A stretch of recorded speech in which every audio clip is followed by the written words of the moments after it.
music too loud? Please let me know if the music's too loud. Welcome everyone, welcome. I'm back, I'm alive. I was away last weekend. I was seeing some family. How are we all doing, guys? It's good to see you. Yeah, I was away last weekend, just seeing some family. I haven't seen them in a long time, so since Christmas. So I really wanted to see them, hang out with them, get to properly catch up. So it was a really nice time, and I am back. I've been working very hard on this Last of Us short film inside of Unreal Engine 5, and we're starting to see the light at the end of the tunnel. It's very exciting. There we go. I'm a little louder now. Yeah, we're beginning to see the light at the end of the tunnel, which is very exciting. We're roughly, let's see, how many have we got? 1, 2, 3. Yeah, so we've got roughly 4 blocks left. Now, some of those blocks are going to be quite quick to do. For example, the block that we're going to be working on today is quite a quick one. It's not a very complicated scene. There's not a lot of characters interacting with each other. There's characters reacting to each other, but not both of them in shot. So we don't even need to worry about timing, essentially. It's just basically camera work, lighting, and speaking of lighting, let's try and get this a little brighter. There we go. If you saw my setup is right now, it's disgusting. It's not a good setup right now, guys, but hey, I can't really afford to make it nice right now. So I'm working with this very sketchy lamp that I'm kind of aiming at the wall, and then it's doing a bit of bounce light, although it's very warm, so it makes me look very orange. I'm rocking the Donald Trump look right now, which not ideal, but hey. Don't really want to look orange right now, but hey, we'll move. But how is everyone? It's good to see a few people in the live stream. If you're watching this post live stream, welcome. If you're new to the channel, hi, my name is Sam. I go by Samster.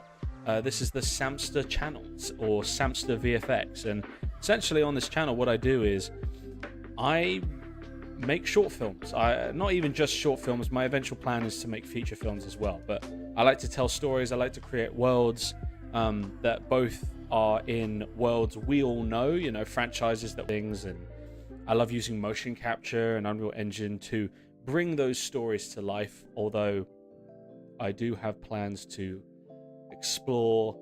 Got hair in my mouth, damn it. I do have plans to explore the live action world using visual effects as well in that, really integrate the two. But yeah, right now we're working on a film called We Few Survivors. There's a teaser out right now. It's got a little over 2,000 views now, which is pretty awesome. I'm glad people are enjoying it. Also, Real Steel 2, over 100,000 views now.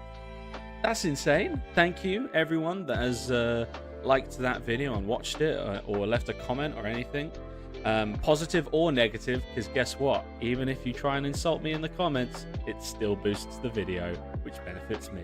So thank you. People never seem to understand that when they try and insult you in the comments. It's always very funny.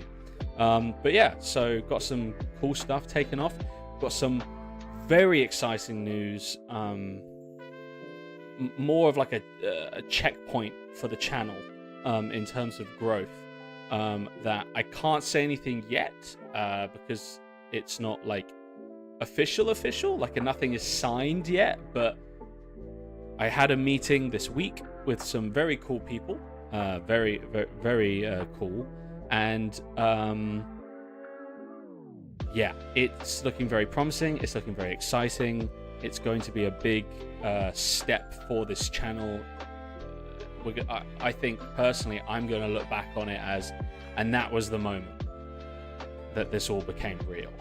And this wasn't just some crazy passion project that I did after work until midnight. It actually will bring some legitimacy. That's not how you say it. Sorry, I'm dyslexic. But it will bring some legitimacy. Is that it? Yeah, legitimacy to the channel. I'm very excited to announce it. I can't announce it yet because I need to sign some stuff first, but once I have, I'm very excited to share that good news with you. Anyway, I will stop rambling. We're going to basically be hopping into a scene, a block, and what I mean by block, you know, I've been using this term a lot throughout production. What do I mean by block? Well, this short film is separated into 9 blocks. You could call them scenes as well, or you could think of them as a chapter in a book as well. They are all separate events and scenarios and settings. Neither one is really linked, but then at the same time they are, for just the flow of the story. And essentially it's just following this one character, and that's the consistency through all 9 scenes, is this one character. He was played by the very talented Daniel. I want to pronounce his surname correctly. 1 second. I want to pronounce Norford. Yeah, I always say Nofford. I always forget the R, so I wanted to make sure I pronounced it right. Yeah, Daniel Norford. Shout out Daniel Norford. Very talented man, very talented actor. Plays the main character in this piece. And yeah, that character is the consistent factor throughout all 9 blocks. We have got 1, 2, 3, 4, 5 blocks done, which means we've got 4. This is the 6th block, so after this block there will be 3 left. So we're almost there, because the premiere for the new season is on the 13th, which is next Sunday, I believe. So I am going to, oh wow, yeah, it's 1 week today. Time sneaks up, but so next Sunday, hopefully, I can't promise this to you guys, but hopefully the official trailer will be coming out, which will reveal far more in terms of like what is this piece about. If you've been following the live streams though, you probably have a good idea of what this thing's about. And if not, you can always just go back and watch them, you know, check them out. But that will then, at the end of that official trailer, will like announce when the actual piece is coming out. So yeah, and then we'll have a very cool behind the scenes video coming out as well. But this particular block that we are working on today is set in an abandoned shopping mall. Some of you, if you have played the games, will know that an abandoned shopping mall is quite a significant setting in the DLC. If any of you have played it, it's called Left Behind. It's where you play as Ellie as a kid, and it follows how she got bit and then discovered that she was infected. She's there with a friend of hers. I forget the name of the character of the friend, which is let me see if I can figure out. Riley, that's it, Riley. They're in this shopping mall just exploring it. They get cornered by infected. They both get bit. The friend then, I believe, they never show it, but from what the show says, it seems that she turns and Ellie doesn't, which is pretty awful.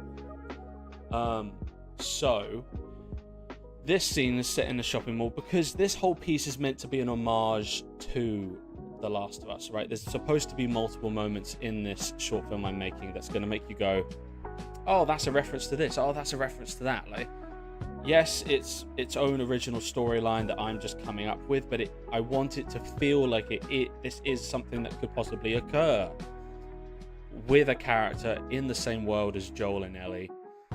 And I want to have references to that because it is essentially a love letter to that franchise, because it's my favorite video game. I love video games that feel like a movie, that feel like you're playing a movie, and The Last of Us just really got that. It was one of the first times I experienced that. And so, yeah, without further ado, I think we just hop right into it because I've been yapping on for quite a while. But if we come here, I can show you. Oh, I'm gone. There I am. I disappeared for a second. So we've got some reference footage here. Pretty cool. Of this overgrown abandoned mall. There's like some power on, right? Some power is working. There's like a backup generator somewhere, and you see these like quite nice neon lights, and they walk into this arcade, right? And you're like, whoa, this looks sick, right? Now in the show, it's actually working, right? Like in the game, it's not working, and they just use their imagination. But in the show, it's actually working, and they play, and then they get attacked, and things kind of fall apart. So I want to have a scene that kind of pays homage to that chapter of The Last of Us, because it's a very well recognized moment in The Last of Us. A lot of fans of The Last of Us know that scene of the arcade in the shopping mall with the neon lights, you know, and it almost being like this brief break from the chaos of the world, of this new world. And so I'm trying to recreate that in mind. So if we come into our Unreal scene, here we go. This is what we've got going on in our abandoned mall. It's pretty cool. I've completely redone the lighting. I would love to be able to stand here and say I modeled everything you're seeing. That's just not the case. I don't have the time. If I had the time and if I had a team, I would 100% do everything custom. But I don't have that. I don't have a team, right? We had a team for production, which was the first time that's ever happened. Because usually pre-production, production, and post is all just me. But this time I actually had a team for production, which was awesome. A lot of people volunteered. It was very exciting. And now for the post-production, it's still just me. Eventually, you know, at some point it won't. I'm hopeful that eventually I will be able to have a team in post that can help bring these things to life as well. And at that moment, we can start making really custom worlds. But at this current time, it is best that I just, you know, buy what I can for as cheap as possible, and then use lighting and textures and cinematography to really try and make it look a lot better than it really is. And this is already an incredible scene, right? Incredible detail.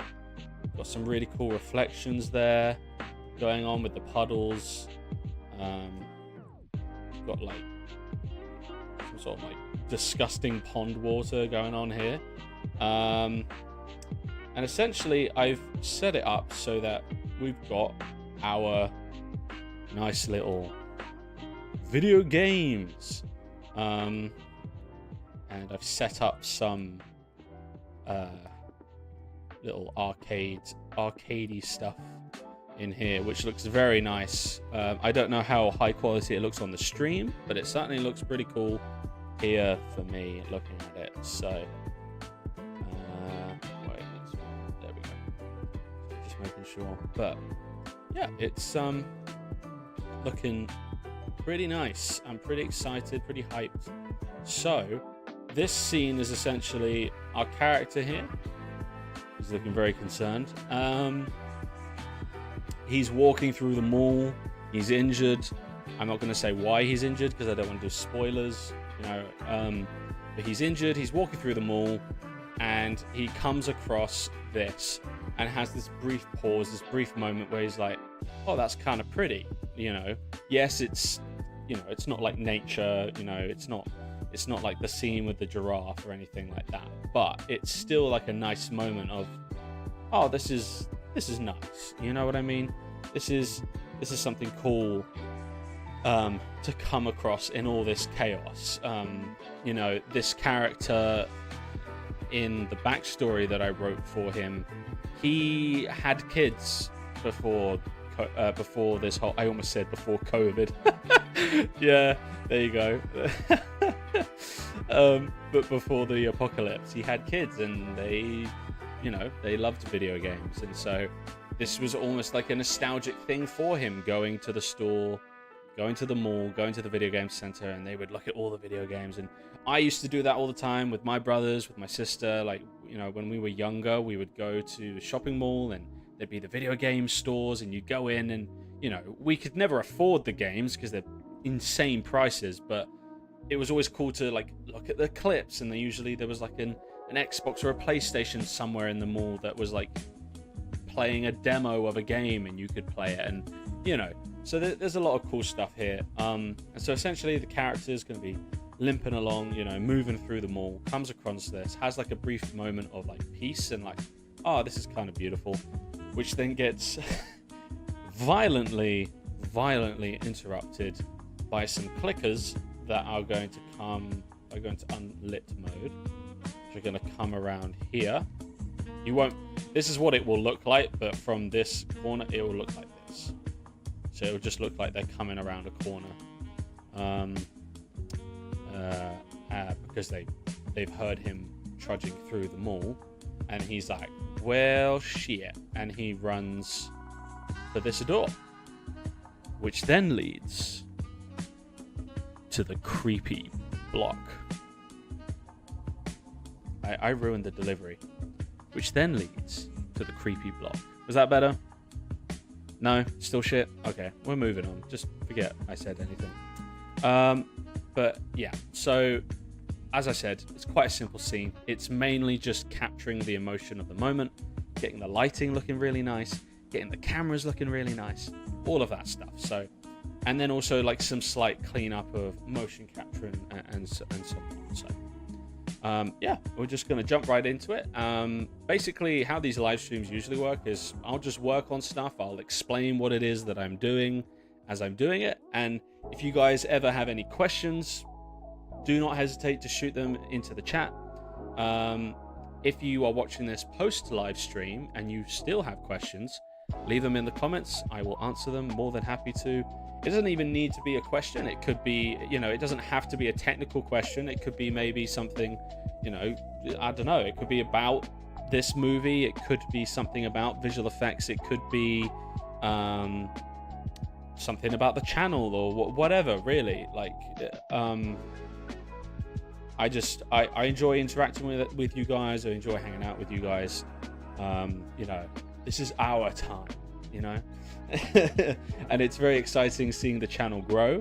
We're on our way to hitting 15,000 subscribers, which is mind-boggling. It's about a little over a year ago, this channel didn't even have I don't even think it had 100. No. How long ago did I start this channel? I need to check. Let me check how long ago did I?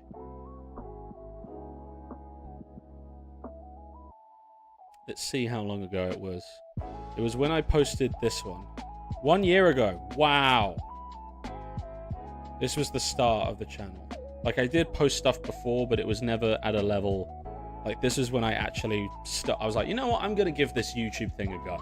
And, and up until here, I had like 10 subscribers and barely posted. So August 13th, 2023. Oh, wow. So the day before my birthday. That's crazy. So my birthday this year will mark the 2-year anniversary of this channel. We're almost at 15,000 subscribers, and we're in April. That's insane, guys. Thank you, everyone that has ever subscribed or interacted or sent any support this way. I greatly appreciate it. Anyway, I'm going to shut up and let's get into some of the cool stuff we're going to be doing here. So we've got our motion capture, which I am a long-time user of Rococo, and I will be a long-time user of Rococo. I think their stuff is awesome. It's compared to any other technology out there, it is by far the most affordable and the best. Like, how it's always like you have to balance quality and then price? I would say Rococo is the best for that. It's one of the most affordable motion capture suits out there, and it gets, for an indie creator, for certain, it gets everything that I need. Now, for this project, I was reached out to by a lovely man called Robin, who is now a good friend of mine, and he offered me to use a Vicon motion capture volume that he had access to. for the body motion capture, which was very exciting. And I was like, I'm not going to say no. Like, any chance to use new technology, new motion capture, I'm going to go for it. And so it looks incredible. The motion capture looks incredible here. Like, this stuff really comes through. And it's like very minimal cleanup that's going to be needed to be done. There's always cleanup, right? Regardless of how expensive you go, there's always going to be cleanup with motion capture. But for what I was able to get, it's pretty awesome. It is way out of my budget in terms of any possibility for multiple years. So I'm going to stick with Rococo because this channel has gotten as big as it has, and I've only been using Rococo. I've been using their suits, their gloves, their head rigs, and it's all been awesome. Of course, there's glitches, there's issues, but I mean, this Vicon volume that we had access to was like 100 times more expensive, maybe even more, than a Rococo suit, and we still ran into technical issues with it. So it's one of those things where I can't really knock Rococo for that, because it's like Vicon has issues, and they put so much more money into their stuff because it's like used by actual big productions and stuff. You know what I mean? It's like, yeah, there's always technical issues with motion capture. There's always going to be cleanup. It's just how much you want to clean up. And this, basically, the body is Vicon, but then Rococo is the fingers and the head rig for the facial capture. Because while Vicon is awesome for the body, its finger tracking is pretty bad. At least with the stuff that I've seen, it's pretty bad. And often you can't even get full fingers. It's often these two are stuck together and these two are stuck together, and you get this like weird webbing thing going on. It looks very bizarre. And you don't get that problem with Rococo. I think the gloves from Rococo are actually their best piece of technology. Their suits are awesome as well, but I think their gloves are some of the best gloves out there, especially for the price. So yeah, we're going to be basically combining the Vicon body motion capture with the finger data from Rococo, and then I've already combined the facial capture. You can see it here. And so you might be wondering, why does he do that with his eyes there? Well, that's how we're going to sync up the fingers. So basically, we had the actors do this thing where they did a sync clap with the face, like that, where they close their mouth and clap at the same time. That allows me to sync the face and the body. And then from there, they get their hands like this, and they would do that. Or they would do that with their mouth. Like eyes or mouth, doesn't really matter which one they did, but basically, by having the face and the body linked, we could then link the fingers with the face, and because the face was linked with the body, now everything works together harmoniously. So we're going to have to do that here before we start setting up shots.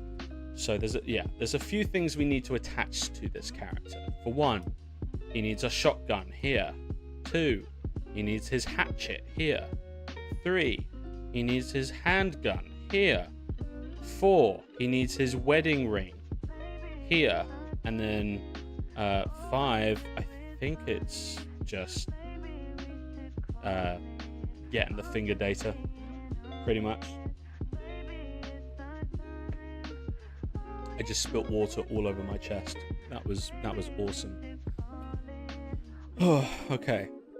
So how are we going to do this? Well,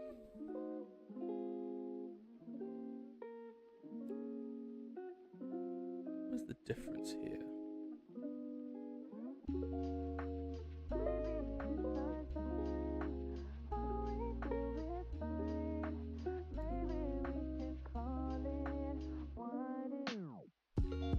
Oh, that's the, I see.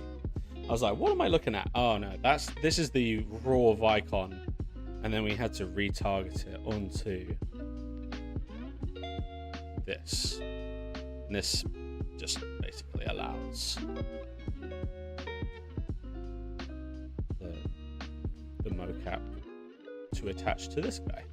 because otherwise it has no idea how any of the bones work. So that was tedious, but I'm glad I got that done. Anyway, moving on. I'm rambling. I apologize. I ramble when I'm nervous. I'm out of practice. I've gone a whole weekend without streaming, and I already feel out of practice. So just finding motion capture, hand mocap, and then basically we're going to go animation sequence. Where are you? There you are. And let's type in Dan. This is all his finger data, and basically you need to, there we go, arcade, shot 1, scene 5, arcade. So as you can see, this is the Rococo data. Don't worry about what the forearms are doing, because we don't have to worry about it. All we're going to be transferring is the fingers, not even the hands, just the fingers, right? Because the fingers that's that extra detail that if you don't have that on your character, it's noticeable. You notice it and it can pull you out of it. So without Rococo, this piece would have just been a bunch of body mocap. You know, like there is like a facial capture thing you can set up in Vicon, but I find that Rococo's head rig is far more affordable, easier. It allows you to just use an iPhone for MetaHuman Animator, and then you combine that with the Rococo gloves, and that all works harmoniously. It's also very easy to transfer Rococo data onto the body of a MetaHuman and combine it with body mocap. I actually reached out to some of the people in Rococo, and they were very, very kind, very polite, and willing to help me out with this issue, as well as some friends at work, and we were able to kind of put our heads together and figure out how to combine it, because it seems it's not a very common thing. I guess a lot of people don't do this. I don't know why, because by using the Rococo gloves, you kind of save the issue of more confusion, because you're using little tennis balls in Vicon, so if you were to put those on the fingers, it can get confused.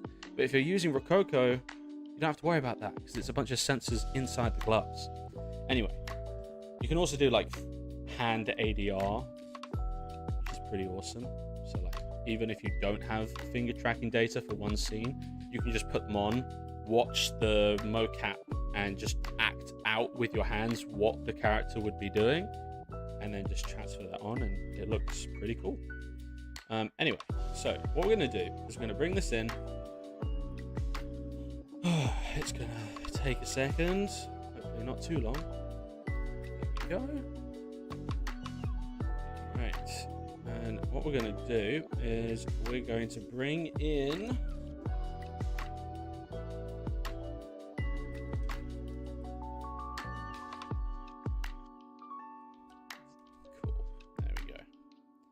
is this all in here? Nice.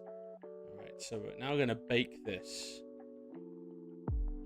to the MetaHuman control rig, because that is the same control rig that our MetaHuman is using, right? So we want to make sure it's baked to the same one, so that when we transfer it, it looks okay. There are some differences in the bones. So you have to do a little bit of an adjustment, but it's fine. It's nothing time consuming. The quality and the authenticity is there.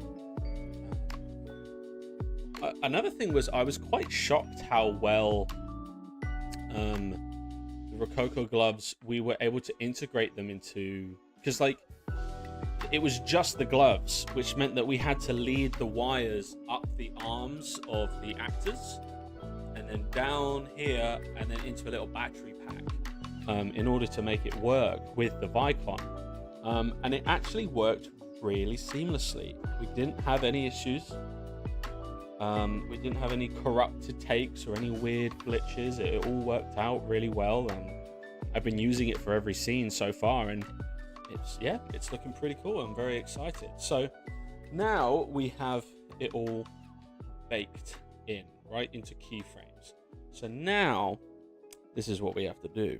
Okay, so we have to select our character here,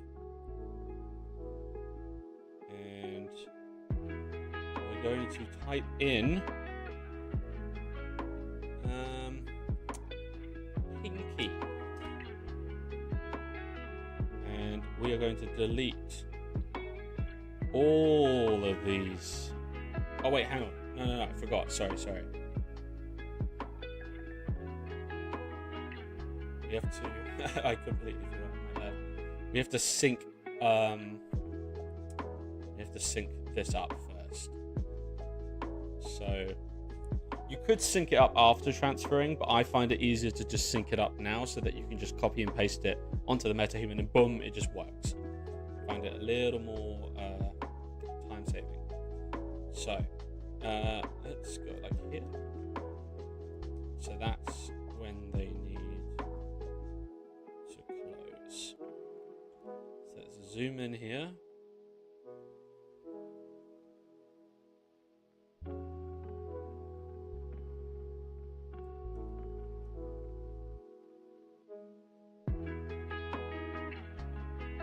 Almost.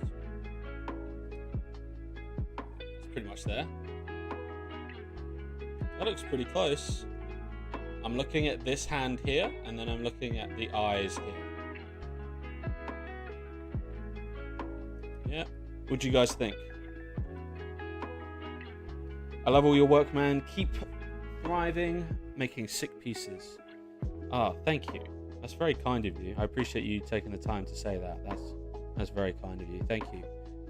Yeah, man, I'm having a great time. I'm just constantly trying to be better. That's my goal. I just want to be better. There are flaws in this piece. My hair is doing a madness right now. There are flaws in this piece for sure. You know, there's definitely flaws in this piece, but it is better than Deja Vu. And that was my last piece. Well, technically it wasn't my last piece, but it was my last piece where I really went for that cinematic look. You know, I've had Real Steel 2, but with that one, it was more just about the spectacle of it. Like, Deja Vu was where I really went for it in terms of, like, I'm trying to hit as photoreal as possible. And so now this is the next step where I'm trying to reach that level. As long as this is like 1 or 2 levels above that, I'm happy. And then I just move on to the next project and try and improve, because, you know, I'm not going to hit perfection in 3 months. It's just not how it works.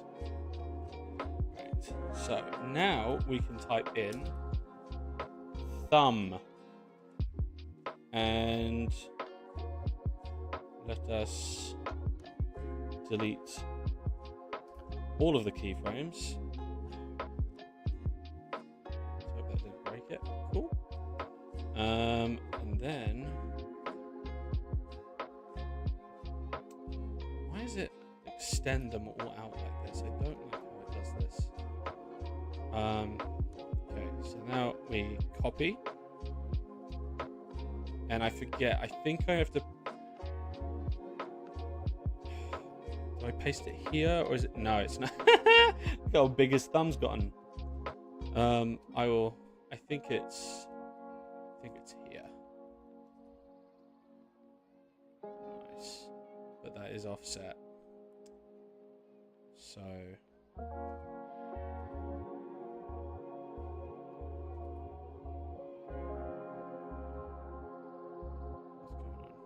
why is this not working? Come on.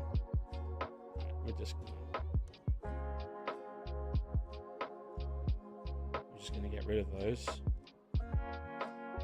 Make sure we're on the first keyframe of the new mocap. Copy, Control C.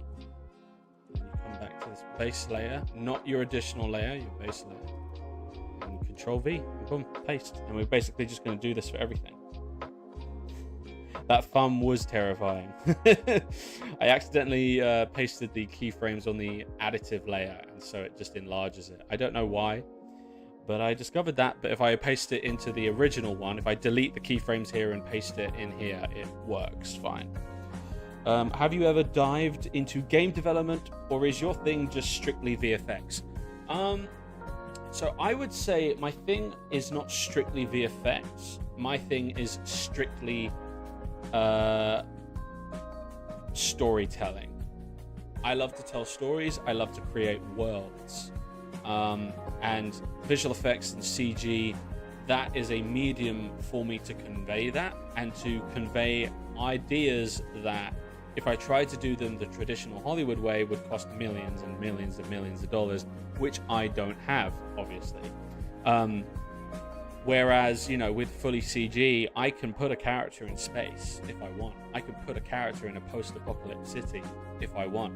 I don't have to spend millions on cast and crew and set and all of this stuff. So yeah, my passion is storytelling. If I cross paths with people, and I'm if I ever get to the point where I'm like, I think I want to make a game, then yeah, sure, I'm definitely open to the idea. It's just I'm not a programmer, so my job would probably be more the cutscenes in the game and writing the characters and the world, and that would be more my job, I guess, like director or something. But I wouldn't be doing any of the coding, if that makes sense, which is why I haven't really gotten into it yet, because it's not my priority. My main medium of storytelling right now is short films, TV shows. Those are my goals.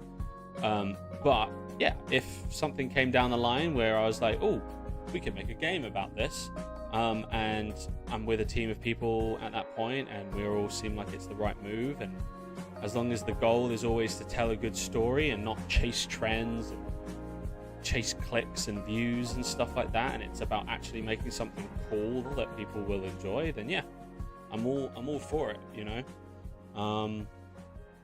But Unreal Engine doesn't have to be used for games. There's a ton of stuff that you can do with Unreal Engine that has nothing to do with video games. People hear Unreal Engine and they think, oh, video games. And it's like, well, no, you don't. You can use it for fully CG stuff as well. It's just like Blender. If any of you watching the stream know Blender, it's just like, it can be used like a system like Blender. It is more limited for things like modeling and simulations, so I typically don't use it for that kind of stuff. But the best way to describe Unreal Engine is the canvas that you put your story on. It's not the paintbrushes and it's not the paint, but it's the canvas that displays everything.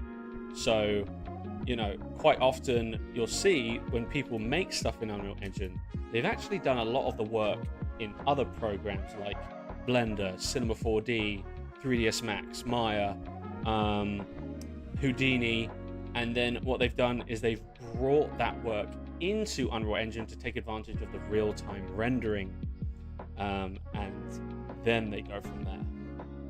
Yeah, I'm a firm believer that Unreal Engine is definitely part of the future. I'm sure there'll be new technologies that get introduced, but I think real-time rendering for certain is the future. I mean, no one in 50 years is going to want to sit around and just and wait 20 minutes per frame to see if their render looks good. Like, come on, that's ridiculous. So I'm a firm believer that real-time rendering is the future, and right now Unreal Engine is one of the main ones that's showing that off, with things like nanites that allow us to have super high detail textures and models and see them in real time, or Lumen, which is its lighting engine that allows you to then light those models in those environments and see what they look like in real time, and you see all of this. If I was to try and render a frame like this in Blender, it would take a while. Like, we've got animated foliage, we've got haze, we've got glow, we've got fog, we've got lots of bounce lighting going on here, lots of ray tracing, lots of different textures. Like, there's a lot going on in this scene, and Unreal is just able to handle it. So yeah, I do think Unreal is the future. I don't think it's the only part of the future. I'm sure there will be other technologies out there that come along and help complete the process, because whilst Unreal is awesome, it is flawed. There are a lot of flaws, and can be a little frustrating when the people at Epic Games don't fix those problems. For example, this guy here is a metahuman, and metahumans are very, very limited right now, which is really frustrating, because I don't know why Epic Games doesn't realize the potential of metahumans, because they clearly don't, because they've not updated metahumans since they announced them. And it's like, there's so much more that could be done with them. And they just kind of leave them limited, and you have to use all these weird, sketchy plugins to try and make them more custom. You know, there was one I was trying to learn recently that's supposed to like help you to put the metahuman rig on any character, and I was following these tutorials they had, but the tutorials are like 3 years old, and nothing that they say in the tutorials applies to how the system works today. And I joined their Discord like, hey, why isn't this working? And I just got a lot of aggressive feedback being like, oh, you're not watching it properly. And I was like, oh, okay, I've read the room. So yeah, I hope there's a big update to metahumans coming. Who knows, maybe they're waiting to release Unreal Engine 6, and maybe that's when they're going to announce some big update for metahumans. Maybe they have things that they want to do with metahumans, but just Unreal Engine 5 can't handle it. That could be it. But yeah, it's hard to say. Hard to say. Alright, let's see what this looks like now, eh? Okay. Yeah. Now, he looks freaking terrifying, but it's because it's because there were some glitches at the beginning of the animation, but don't worry, they disappear pretty quickly. Now, his fingers aren't really in shot in a lot of these shots, and when they are, they're very off in the distance, so I don't mind them looking a little strange. He's got some lights attached to him so that he stays illuminated. This isn't actually where he's going to be walking. I basically just had the actor walk back and forth a few times so we could get some shots of him walking along, and then yeah, we've got some more stuff here. So yeah, you see like here some issues there with the fingers, like they look a little like this, but that's okay, we'll fix that. That's not hard to fix, but it's just part of the reality of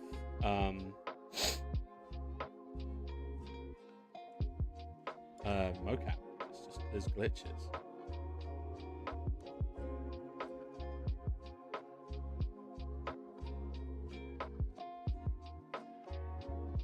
Nice.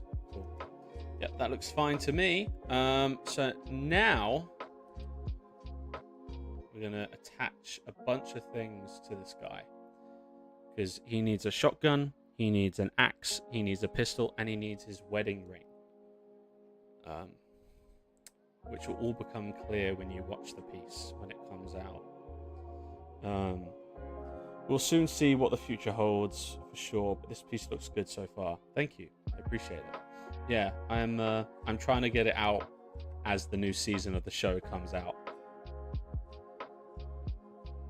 That wasn't even on purpose. I was gonna work on this next regardless, and then I realized, oh wait, the new season's coming out pretty soon.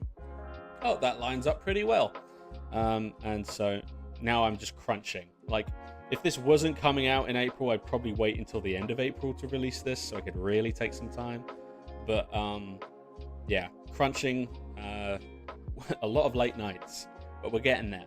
It's looking pretty good. I'm hoping to get the official, because we've got a teaser trailer out that you can check out on the channel if you haven't already. There's a teaser trailer, but the new trailer, which is the official trailer that will also reveal when this is coming out. The aim is to drop that this coming Sunday. So not today, next Sunday. That is the aim. But do not be surprised if it comes out the following week on like the Wednesday. Okay? Because I don't want to rush things to the point that the quality drops. So if I start rushing things and the quality starts dropping, then I'm going to push things back without hesitation. Because my goal is to release something that is high quality that you can all enjoy. And if that means I got to delay it by a couple days, I will delay it by a couple days without hesitation. Anyway, you know what?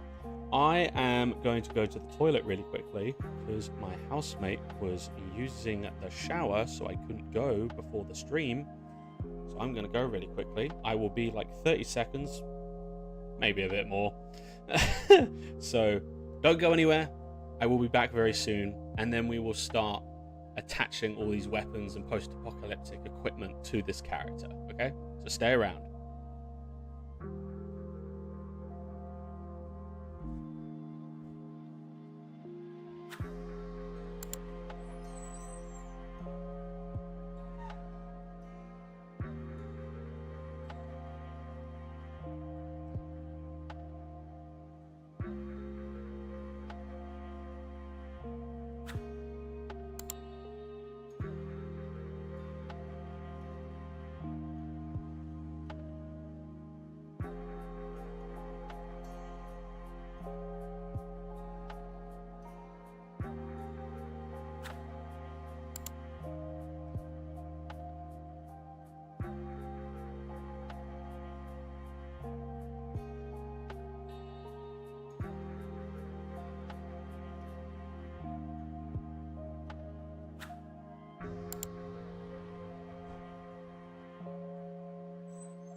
Oh, I'm back. Hello, hello. All right, let's get into this, eh? There we go. Am I louder now? Should be. Should be able to hear me. Okay, so let's find this stuff, eh? So let's search shotgun. There it is. Actually, would he have the shotgun? No, he wouldn't. I just remembered it. Like, I got to think about the scene before this. What would he have? He wouldn't have the shotgun. He wouldn't have the shotgun at this point. He would have lost it by. Yeah.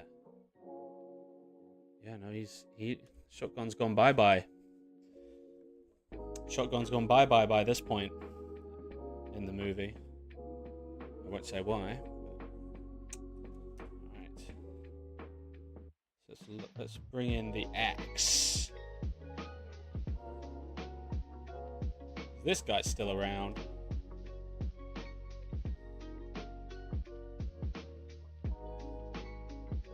Let's go into unlit mode. It's just easier to see how things are colliding with one another when you go into this mode. Otherwise it can get a little finicky. Is finicky the word?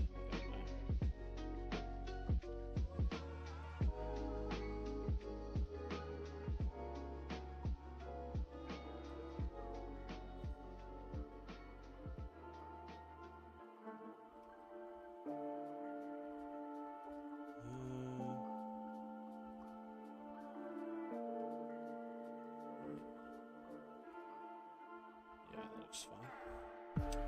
Right, so we're gonna bring this bad boy right on here. And then we're gonna go attach, body, and then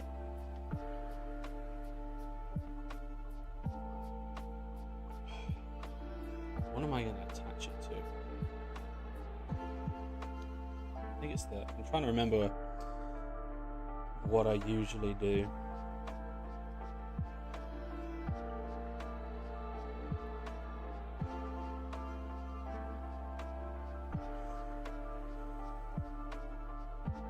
Okay.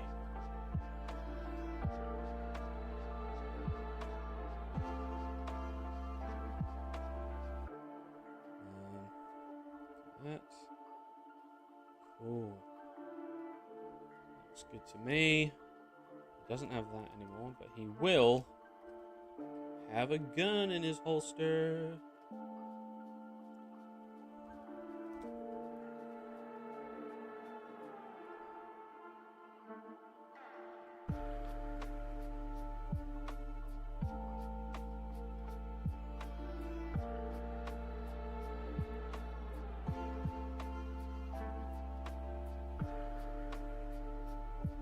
I don't need to worry about this looking perfect because it's not going to be too visible. It's just more about the general look of it. Okay. Let me see what I was doing wrong before. I was aligning it to the wrong thing.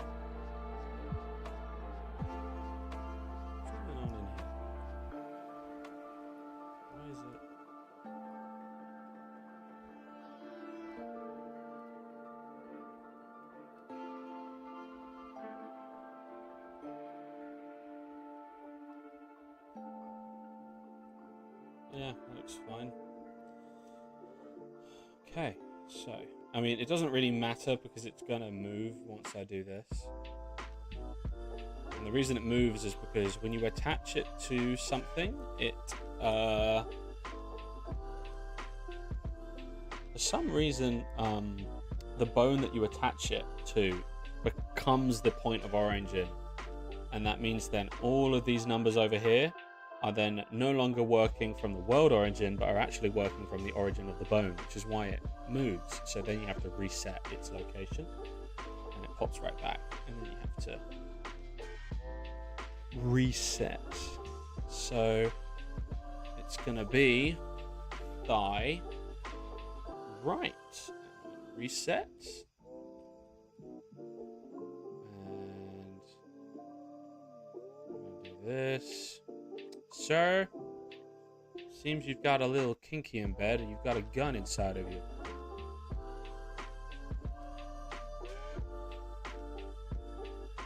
Really bad joke. Wow, I'm cringing. Wow, that was bad.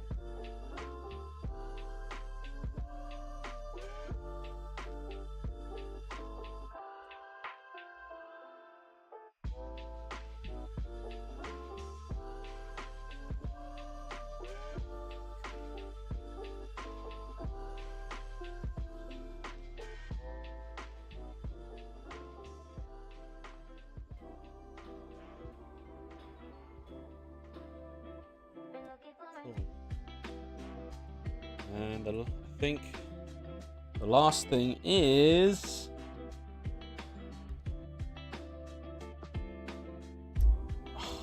it's the ring, the wedding ring.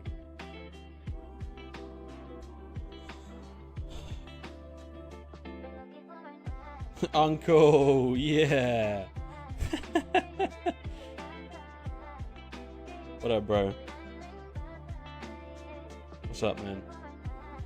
Not much, bro. Just, putting in the work, trying to get this thing done as soon as possible so you lot can enjoy it.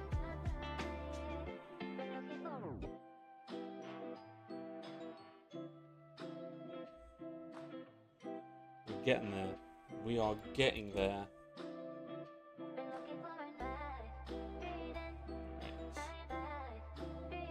Yeah.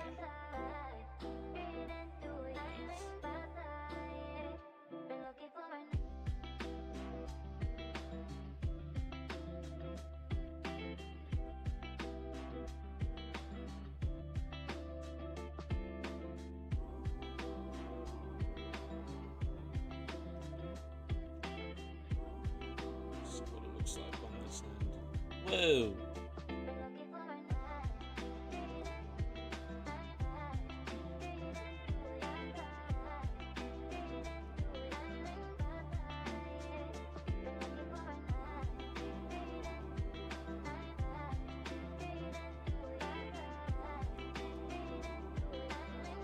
It's not supposed to be too obvious. It's just meant to be there. Let's see. Does this all stay attached to him?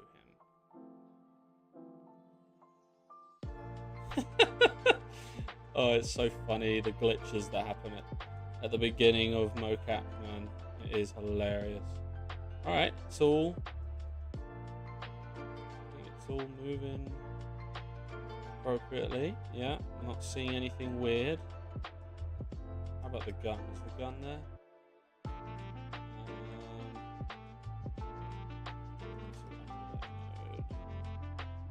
Gun's there. Axe is staying there. I'll have to animate the axe for any shots where it's visible to make sure it's moving the way I want it to. But okay, cool. That's looking good. This is where the fun begins. This is where the fun begins, boys. This is where we start setting up our shots. Short recap. Sure, man. Give me 1 second.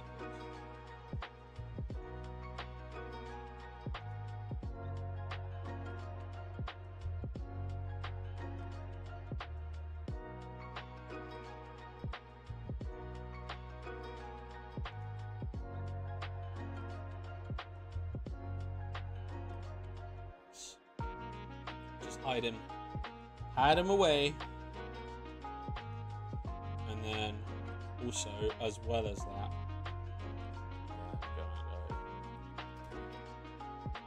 make him not visible. Okay, so quick recap for anyone who has just joined. We are working on a scene that is set in an abandoned mall. It's paying homage to the DLC of The Last of Us, where Ellie and Riley go into an abandoned mall. They come across an abandoned arcade and they have this special moment together. It's very beautiful. And then obviously the infected come along and ruin everything as they do. And so this part is supposed to essentially pay homage to that. You know, people will hopefully get the reference when they see it, whilst also still being its own thing and not just ripping things off, right? And so yeah, that's basically what we're doing here. We're just working through stuff, making it all look nice and spicy, really. We've sorted out the body mocap, facial mocap, finger mocap. We've attached all the appropriate props, and now it's pretty much just going through and setting up shots. Do you know what? I'm gonna sit down now. I stand for most of my live streams, but bloody hell, it's brutal on the feet. I look very small right now. Oh, I'm growing.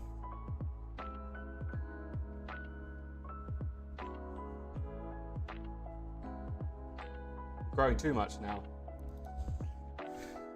Oh, there you go. I had proper posture. Then we get back to the disgusting slouch that we all know and love. How many main characters? This is the main character here. There's other characters. I'm not going to say how many, but there are other characters, but this is the main character. The best way to understand this piece is it's separated into 9 blocks, each block being its own scene, its own chapter in a book, but they're all linked because they have this character in it. Should make sense. So we've got this here, and then we're going to leave this untouched. so that I can always go back to the full sequence if I need to. So we're going to duplicate, and we're going to name this opening wide, and then we're going to number the shot. And then we just do this for every single shot. We name it, and then we put a number on it so that I can, when I'm looking at it in DaVinci, in the edit, I know, oh, okay, this is what happens in the scene, and this is the order. This is the first shot of this sequence, or this is the third shot of this sequence. So I don't get anything confused. So let's bring the camera in here.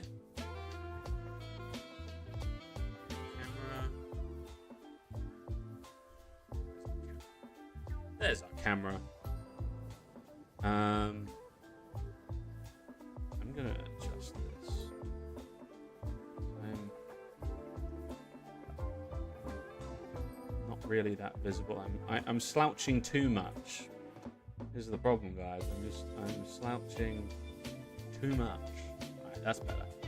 Okay, so now we are going to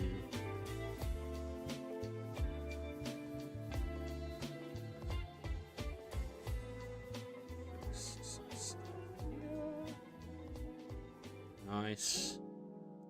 We're gonna set the lens to set it to 85 for now. I always find higher millimeter lenses when you're working with fully CG stuff often looks better. It looks more cinematic. Otherwise, it starts to look I don't know, just not as well composited.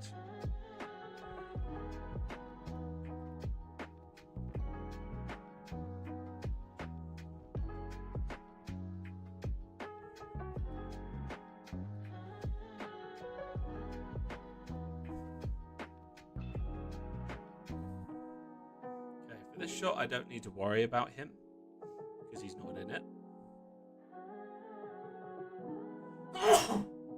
Excuse me.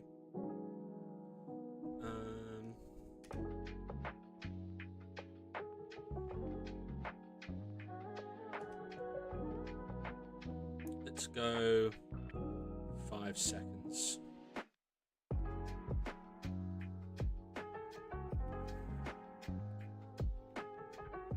Ish.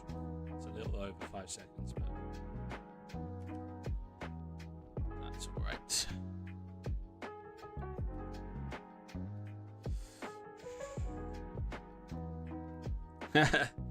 Thank you. It's the hay fever. Summer is coming back, and it's coming back strong. So the hay fever is coming out to play.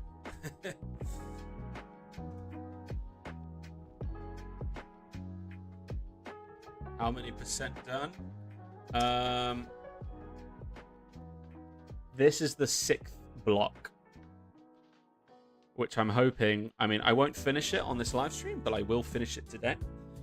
And that will leave us with 3 more blocks, and then it's done. Yeah, my goal is to get those 3 blocks done this week, which is tough. Because that is a lot of mocap I'm going to have to sift through. But tunnel vision, that's the goal. That's the goal here. Tunnel vision.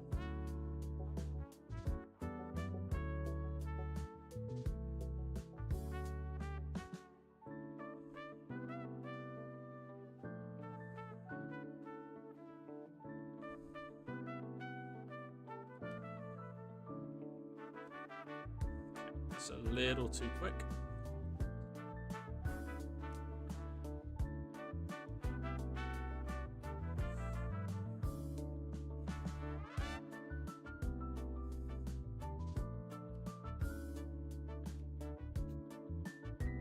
Still far too quick.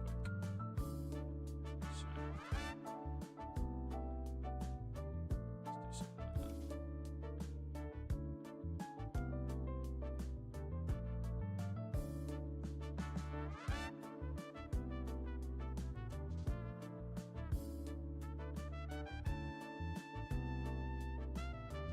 Cool.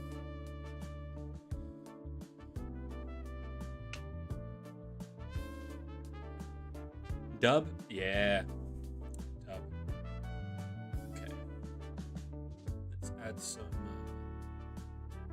dust particles.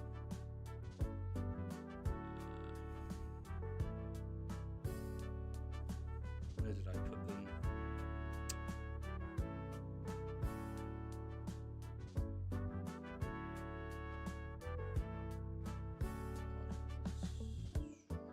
There we go.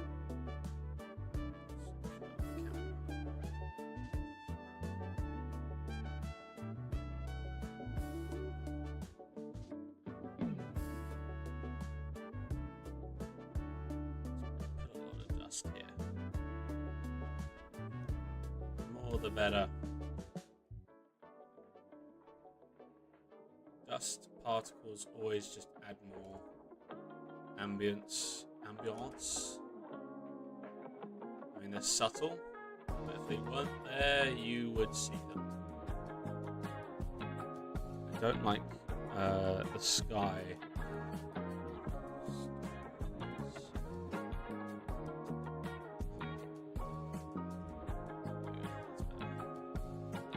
It's meant to feel overcast.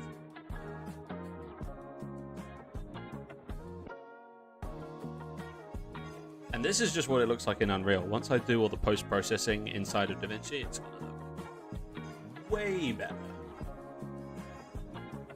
Happy with that.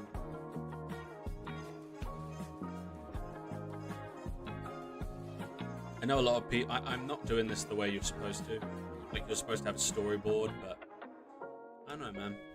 I find when you're filmmaking by yourself, it's kind of like jazz. You just kind of wing it and improv. Like, I have a sense of what I want, and then I'm just going with it, you know? I do a lot of previs up here.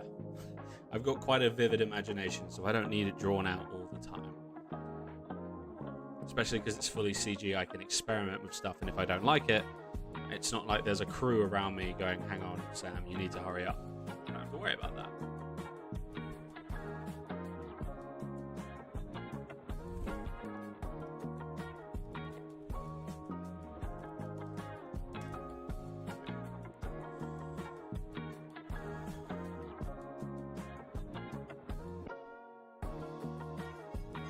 Okay, so now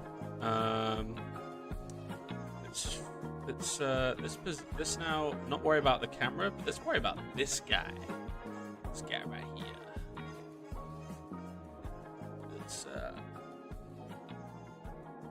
Let's put him where we want him.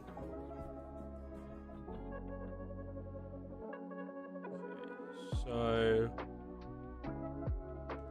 so that's the direction he's going when he's limping. So let's now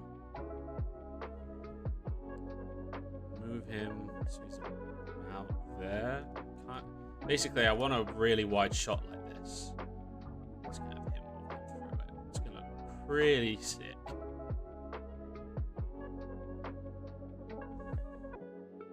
Out there. So it should look something like that. And we're going to fix the lighting. We've got, as you can see, there's lights following him, and those are there more for the close-ups rather than the wide shots, because I want to get some cool directional lighting on him to really show off the detail of him.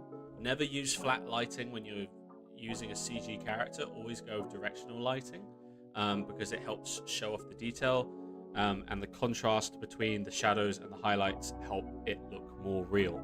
When you go with flat lighting, it's really hard to make something that is CG look real. Do you render with path tracing? I do not. I render with Lumen, because I don't have the time to be sitting around waiting for path tracing. I want to take advantage of Unreal's real-time rendering, so I render using Lumen and as my lighting system, and then if it looks like, you'll be surprised how much you can do in a software like DaVinci or Nuke to make a shot like this look far more real. Because this might look quite video gamey right now, but trust me, once I put it through DaVinci, it's going to look a very cinematic.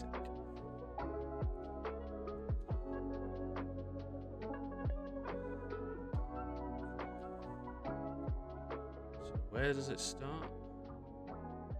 Oh, literally right where I clicked. Awesome. So let's put that there. Yeah, I've seen some really cool stuff be done with path tracing. It's just like this. I want to start posting more content as this channel continues to grow, right? That's why I have these streams, because it's a form of content that, you know, some people enjoy, some don't. And I want to do more short films, like mini short films, like 30 to 60 second long short films, maybe even less, and have those like sprinkled out in between these larger projects like this Last of Us one. And if I were to use path tracing, it's just very time consuming, and it just doesn't fit the workflow I have right now. If I ever were to have a team working on stuff with me, then sure, you know, that might very well be an option. But right now I'm a one-man army, and so time needs to be on my side, and using path tracing, time is not on my side. So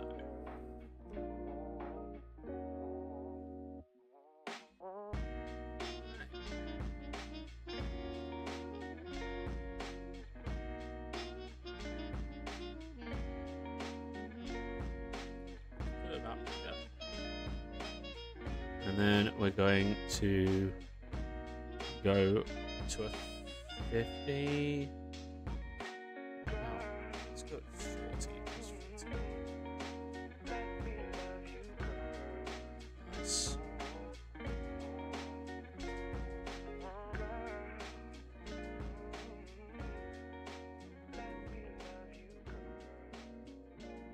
Yeah, that looks pretty cool. His lighting isn't very nice, so we're going to fix that. So let's go on down here. And let's find where this thing is. We can add a transform track. We're going to bring it up to about here. That better fits doing, but it is starting to cast light over there, which I don't like. It's half the intensity. It's really just subtle. I just want, there we go, that's better. This light, however, it can go away. This can go away. Okay, that's better.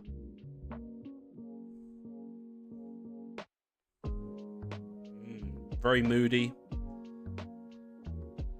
I want to learn DaVinci. How did you learn? I am self-taught. I just watched a lot of YouTube tutorials. Yeah, I got the free version, and then I eventually got the paid version. Luckily, though, the paid version is a one-off payment. I think, you know, it is. I think it's like 300, which was a big hit, but it's much better than Adobe, because Adobe is the monthly and you'll pay 300 in like 3 years, but once you pay that one-off payment with DaVinci, you've got it forever, and it's so much better than Adobe. There's so many issues with Adobe, and DaVinci just doesn't have those issues. It's also the industry standard, so just use it. Like Nuke, DaVinci, all that stuff, it's the standard for the industry. So if you want to be able to impress people on your CV, get those softwares in there, you know. After Effects is cool, Premiere Pro is cool, but they're not industry standard. And that is the issue. What is this? It's like flickering of the lights I'm seeing. Is that the camera? Oh, no, it's something here. Something to do with the noise.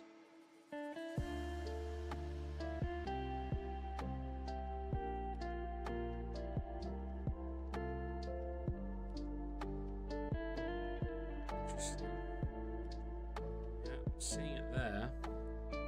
Let's try and fix this.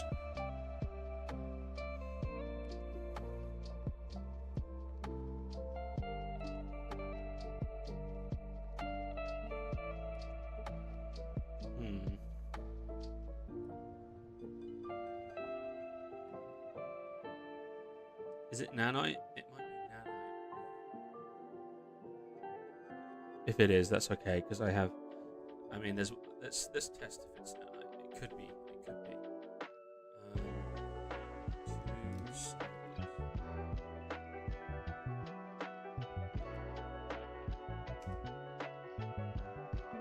It's still there. What happens if I turn off...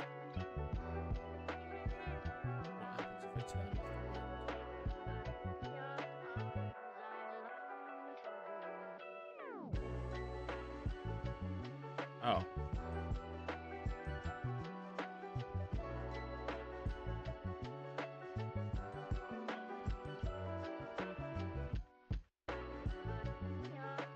Now it's gone.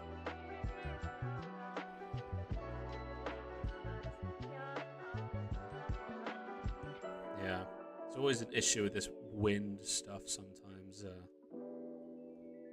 causes issues with the shadows.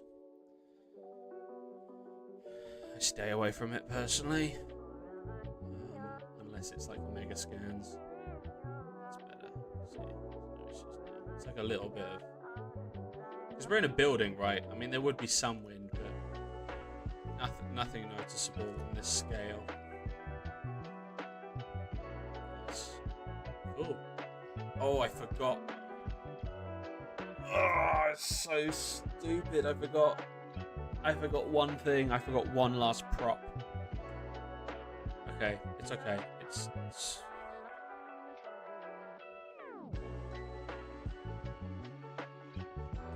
I am such a dum-dum. I forgot one last prop.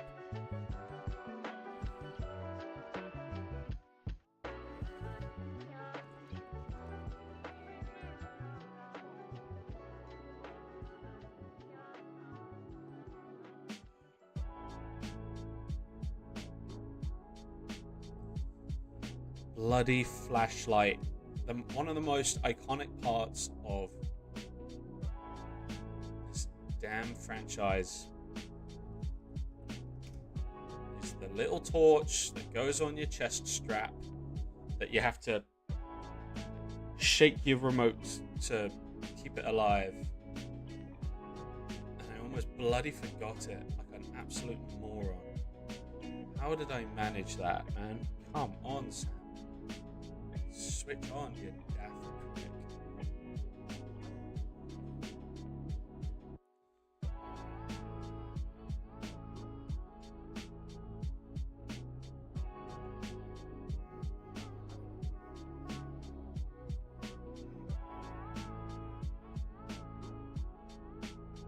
Who's gonna watch the new season, by the way?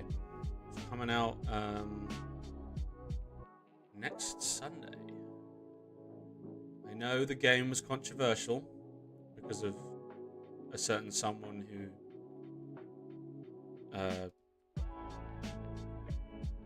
forever sleeps. I don't know if it gets monetized on YouTube, but I know it's a controversial one. There's some people that swear by it as being one of the greatest games of all time. There's others that say it's awful, it does a disservice to the original. There's a lot of different opinions, and passionate, might I add, different opinions. But, you know, I'm excited. That scene is going to suck. You know, I'm not going to say it in case there's people watching this during the live or post-live that have no idea, but the scene, and if you know the scene I'm talking about, you know it's gonna suck I'm probably going to skip it. I don't think I'm actually going to watch that scene. I've watched it once. I watched it once when I first played the second game, and I've never watched it again. I always skip it. Because it's just, yeah. I don't know. Does something to me. Can't do it.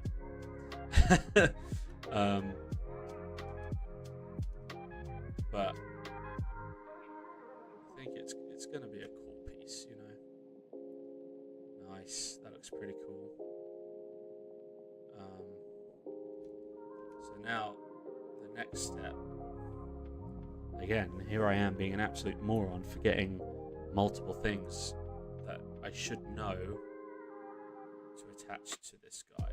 But actually, would it? I'm just thinking about like the light. Do I want the light casting? No, I think it clashes with the moment, because if the whole point is that he's kind of in darkness and then he comes into the neon light and it kind of illuminates him, and if he's got a giant flashlight that's on, like I want it still there, but if it's on, it's going to kind of clash with the moment. So I think for now, let's just have it off for now. Right, it's still there. Let's have it off. It's pretty cool.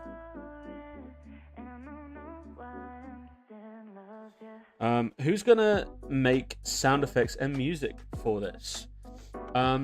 So the music is a piece called Alone and Forsaken by Hank Williams. That is Hank Williams.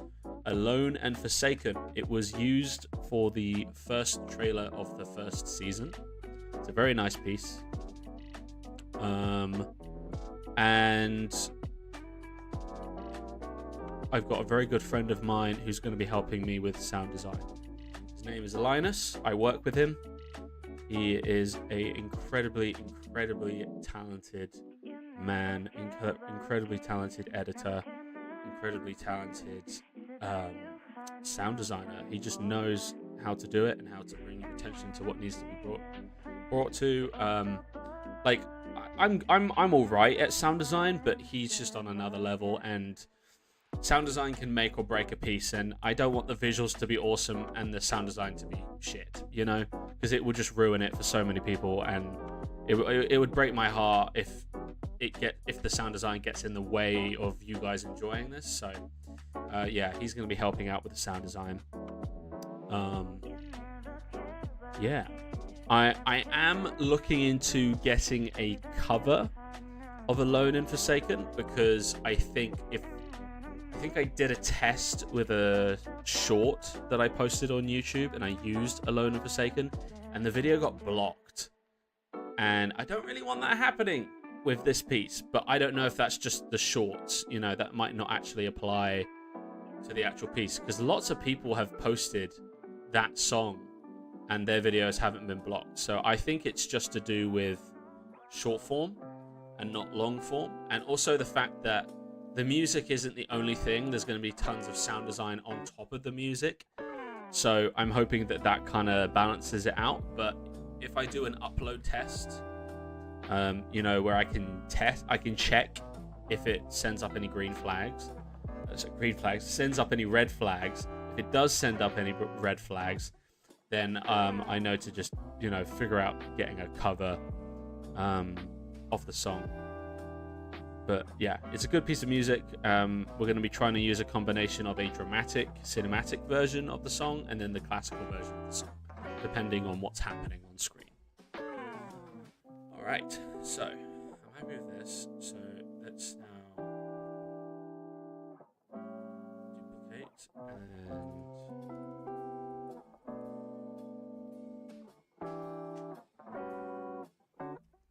walking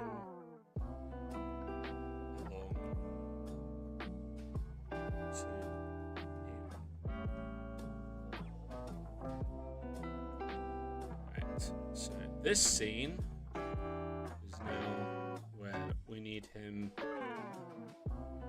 to be about there, walking along, and then we'll like add some keyframes to bring these lights up so that it starts to cast some light on him and look extra spicy.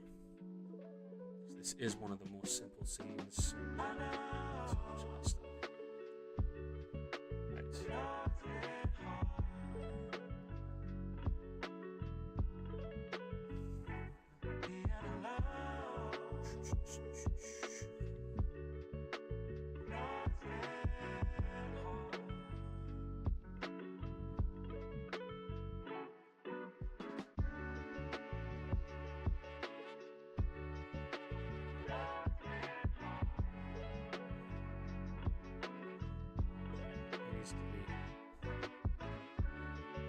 long.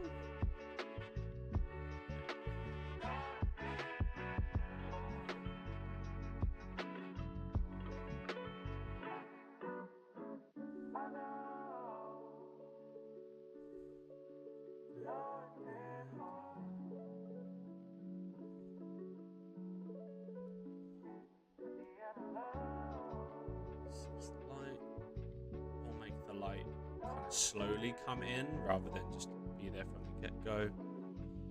Sees it looks all kind of pretty. See all the cool magenta lights on here.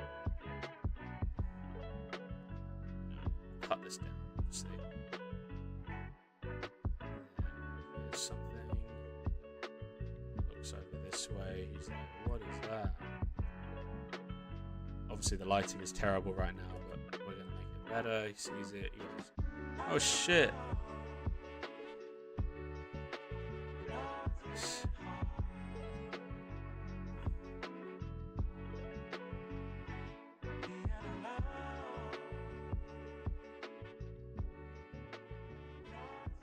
You're right. When I use sound effects from Google or YouTube, they fuck up my whole idea that I had in my mind. Yeah.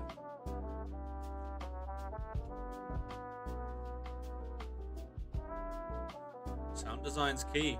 It's kind of funny because sound design is one of those things that so many people just forget is like a whole step of the process. Like so many people just forget that it's a thing. They just kind of assume that it's going to be there, and it's like, no, that's not how that works.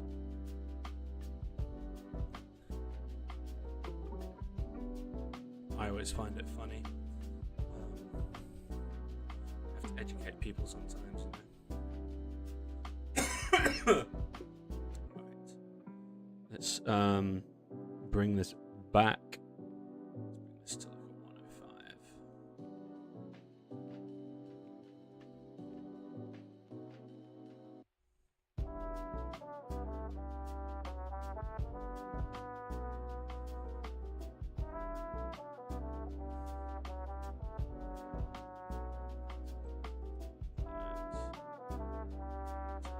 Composition.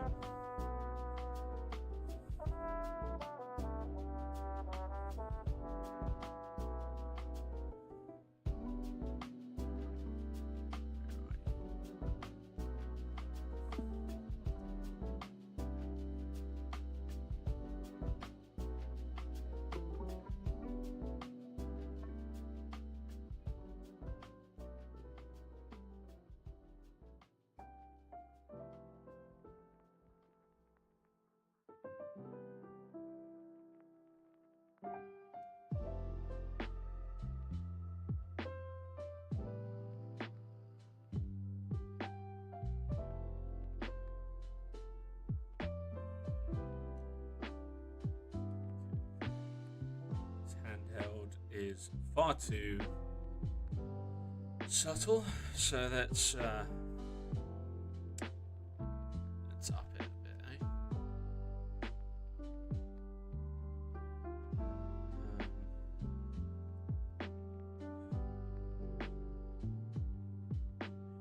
Handheld.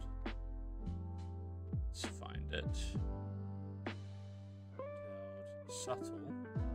Now we need handheld, obvious for certain shots. Oh yeah, Uncle's having a blast, bro. Uncle's having a blast. running from infected, getting ambushed by raiders. He's having the best time, boy.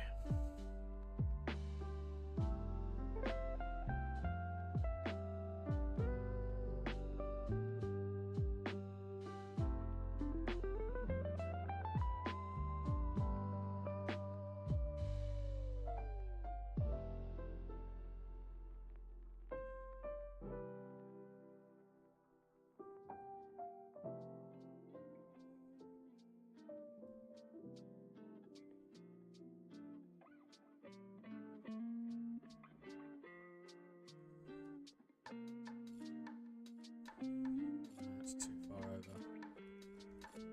Just trying to figure out the right composition for this right now.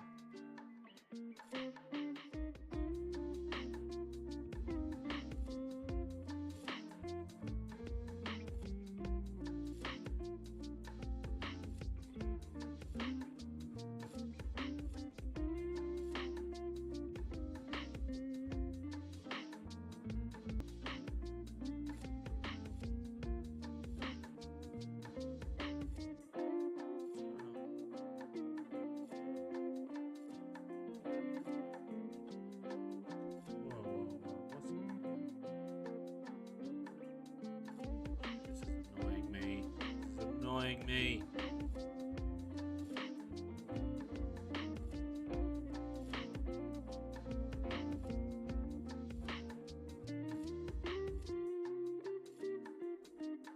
There we go.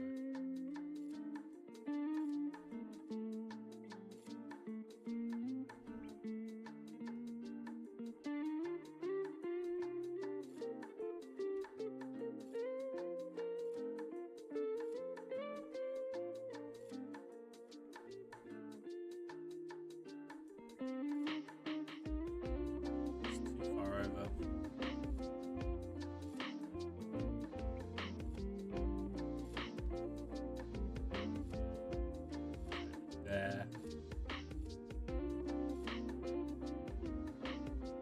It's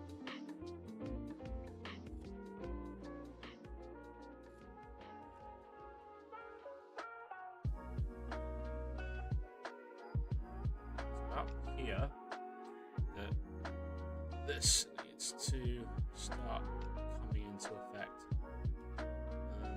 And don't worry, I've still got to do some more with the actual lighting here because it looks pretty bad right now. So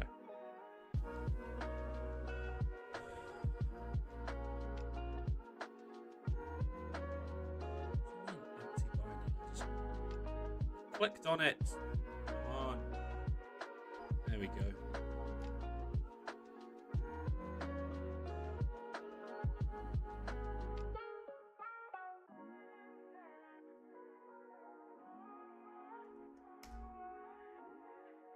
See, look how awful it looks.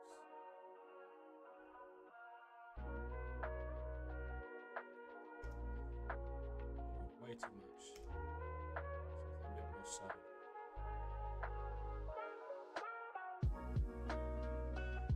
That looks pretty cool. That's quite a nice looking shot. I want to add a bit of a rim light here though, because he looks... There's not really any separation between him and the background, so I want to add a little bit of a subtle rim light on this side.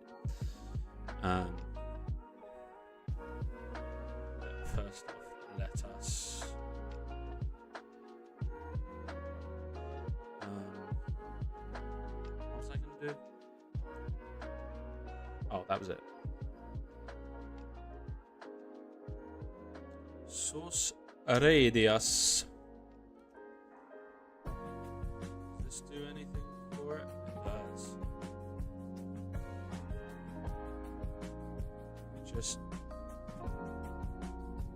makes the light a little more softer. You have to go? No worries, brother. I'll see you next time, yeah? Take care. There'll be plenty more updates in the future. Look at the state of my camera.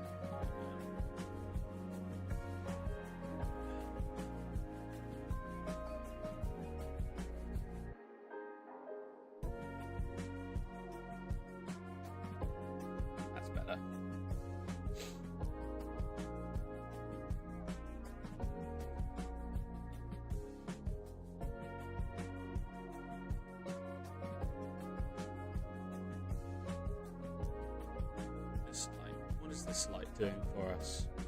What are you doing, eh? Okay, you're doing something. I like that. I like it. Ah, you're doing nothing because I turned you off. So that's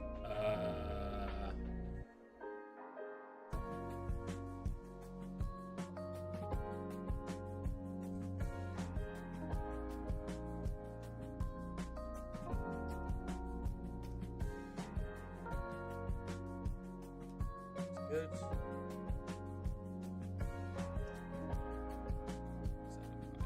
Looks pretty bad. That looks even worse.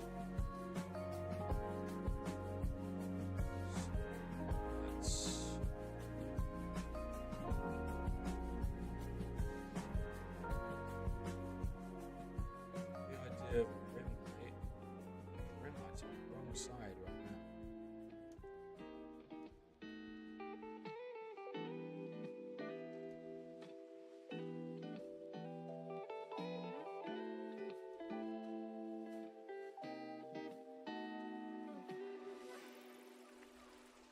That's nice.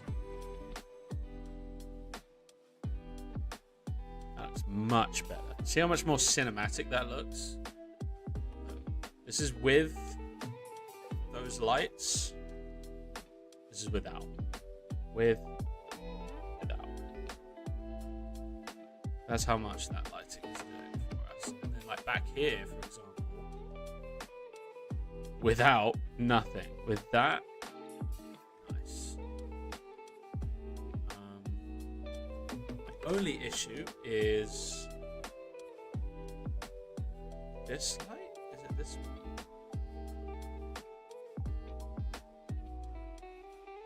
Feels a little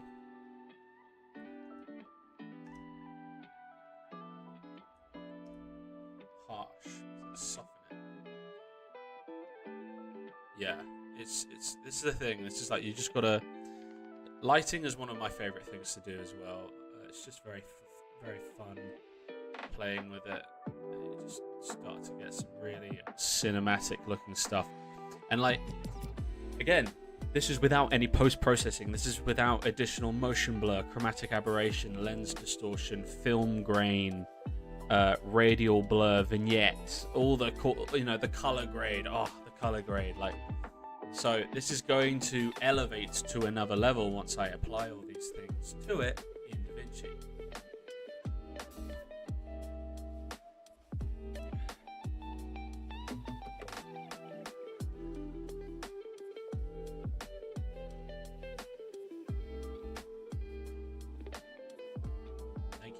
Thank you. Okay.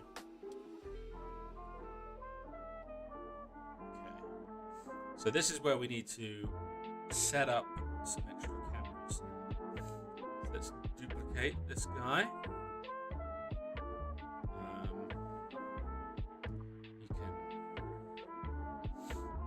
You can keep all of that.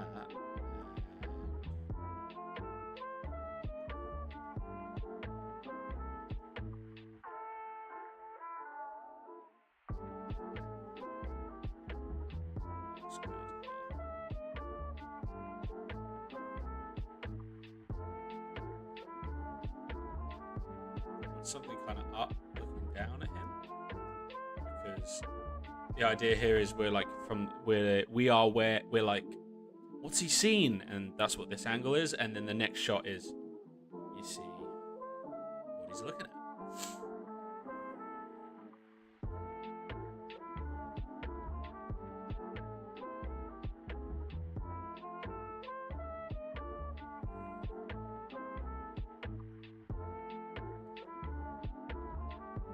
Obviously we're out of focus right now, so fix that. We're also going to have to shift the camera over a little because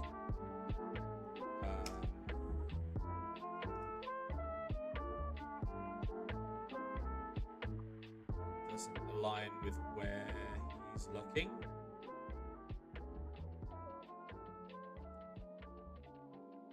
Hey Robin, how you doing, bro? Good to see you, man. Good to see you. Yeah, I don't think I like the position of this camera. Where are his eyes? Where are his eyes? You are looking at it, and then where are his eyes looking there? Oh, they're looking over there. Okay, so this is where we need to do some cleanup.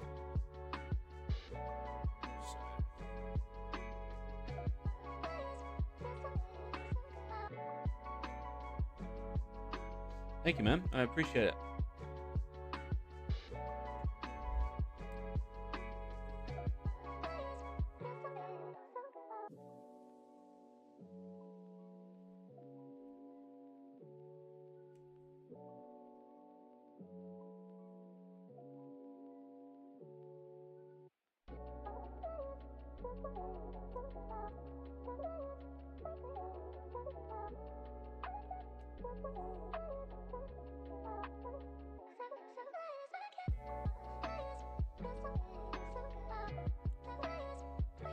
I don't like the camera angle yet, so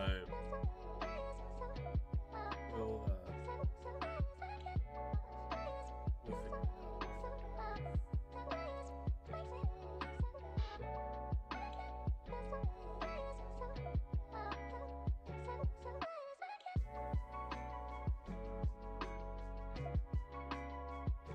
So this camera angle looks nice. It's good. Sees the light.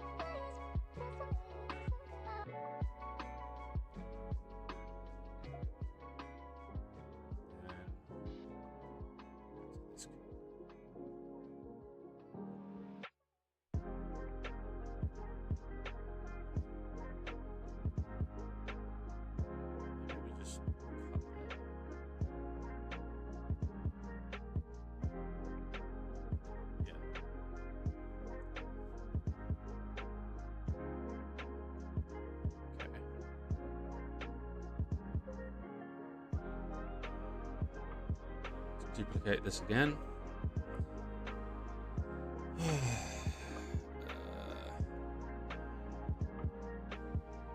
This angle will be kind of like start about here, and then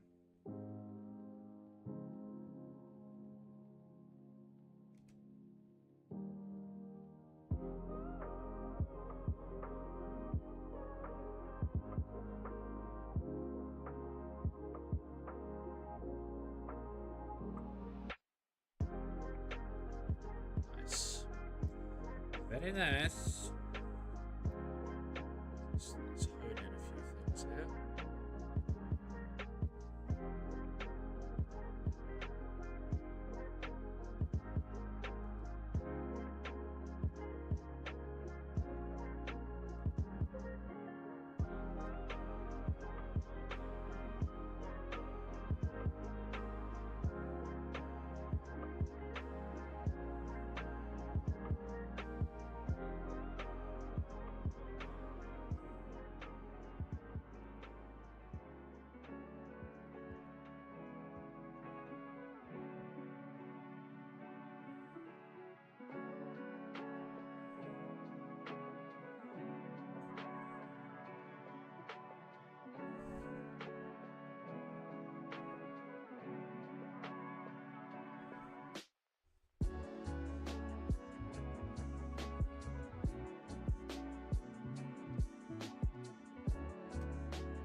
This is really detailed work that is going to make everything that we captured on the 2 days look great. Can't wait to see it.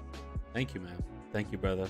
Yeah, no, it's been very fun taking what we did on those 2 days and really enhancing it in Unreal, you know, with camera angles and lighting, textures, and then in the edit as well, you know. With pacing and stuff like that, and the music is going to be very nice as well along to it, and sound design is going to be awesome as well. Like it's coming along nicely. Very nice. Very excited to show it to everyone. Whoa, what is that? What's that? Oh, I see. Okay, I see what's happening here. There we go. Oopsie.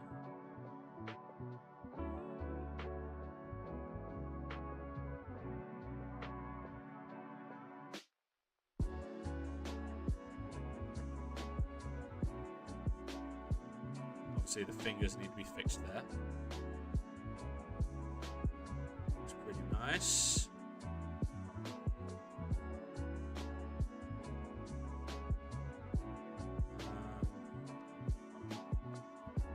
Let's duplicate this camera again.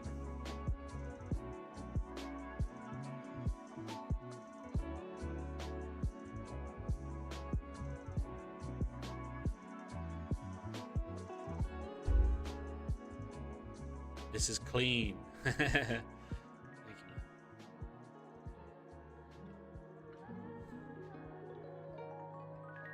I really like that. I like this this rim light here, this like highlight that you're getting.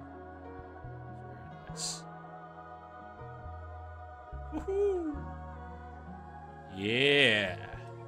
Okay, so let's find out. Where does that keyframe end? It ends there.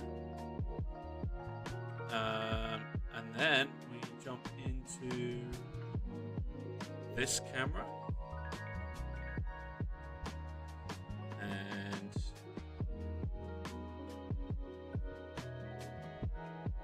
get an angle. This.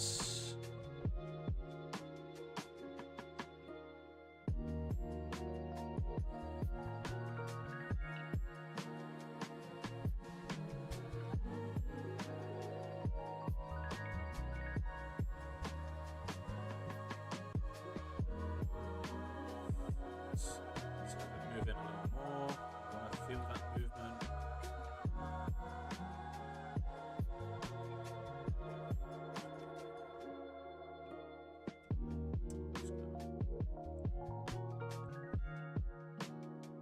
That's the start.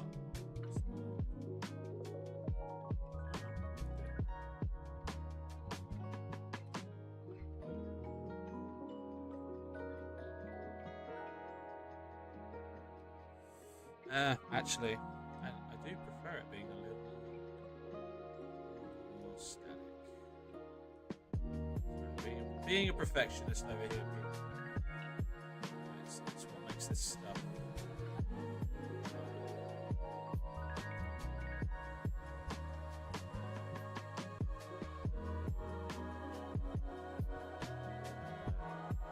Handheld, obvious.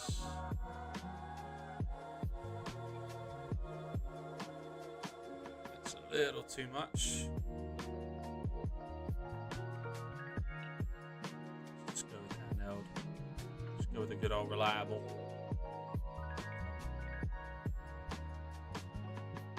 And then let's go back here and let's fix these keyframes,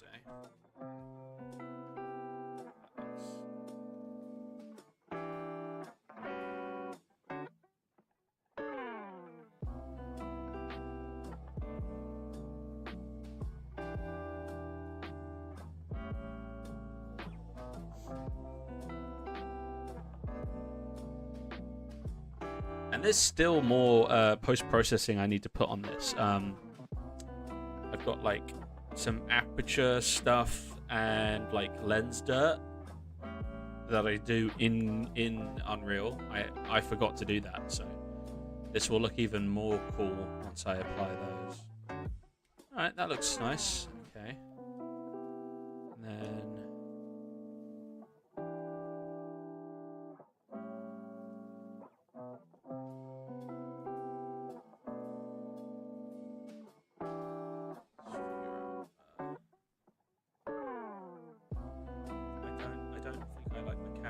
Movement, though I think it could be better.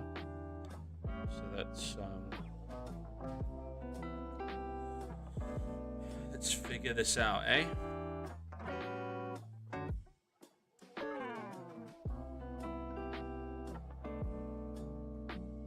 Do we need the movement?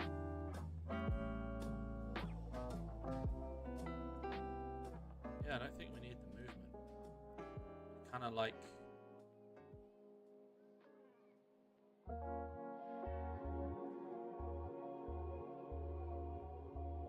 just the camera shake of it. Like someone's just holding the camera on him. Oh, he's looking at me. That's funny.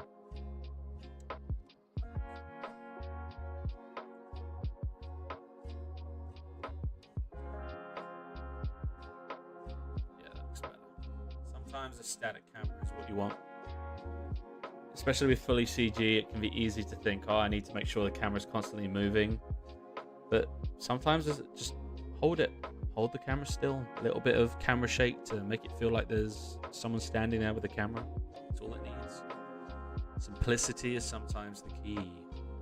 I'm still learning that. So it looks pretty cool. And the light casts on him. He looks his hand. We're going to fix this, but I'm getting my blocking right now, and then we can go in and fidget with little details that, you know, don't align. Okay, cool. What's next? Oh yes, okay.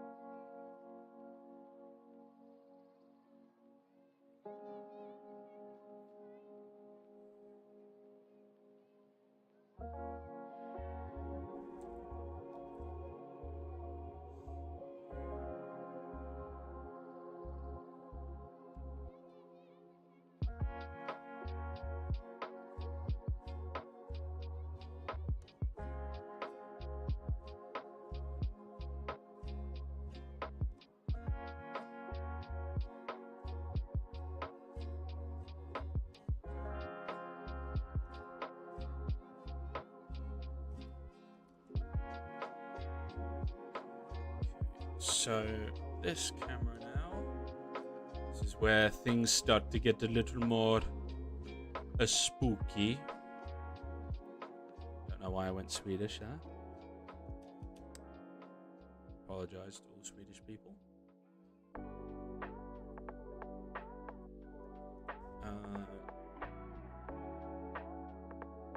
We need to figure out where he ends up looking, because basically he hears a noise. More specifically, the noise of a clicker, and he goes, oh, what was that? So I need to see. So that's where he ends up. So that's where my camera needs to be.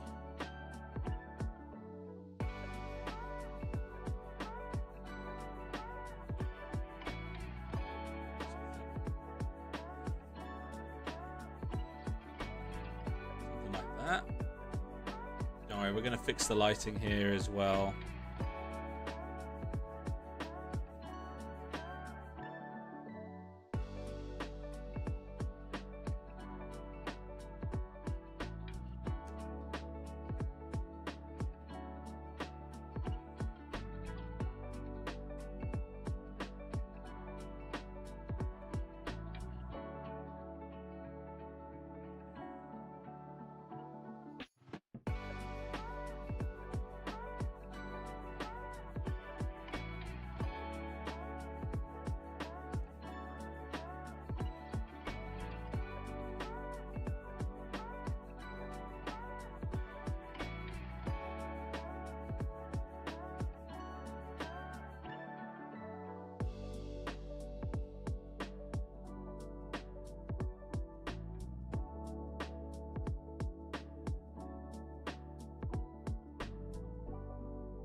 go.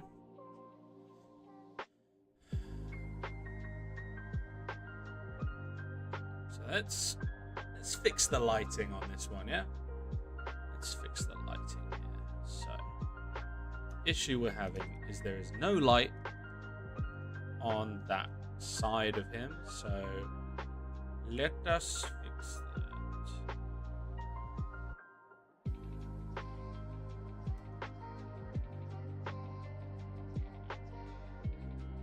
All of this we can ignore, which kind of gives us an advantage of actually let's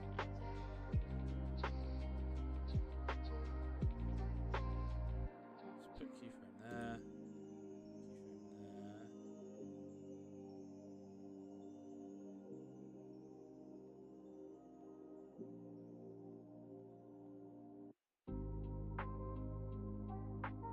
like that. That looks better. I had the rim light here and I shouldn't have. And then basically about here, because this, we're not gonna worry about this. But that's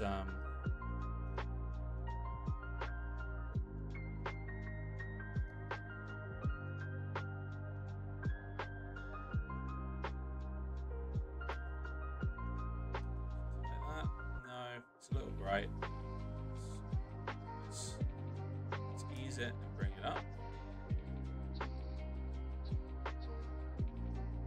Bring it to about there.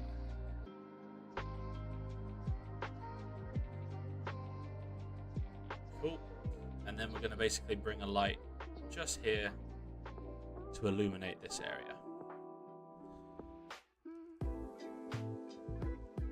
That's why we have these lights.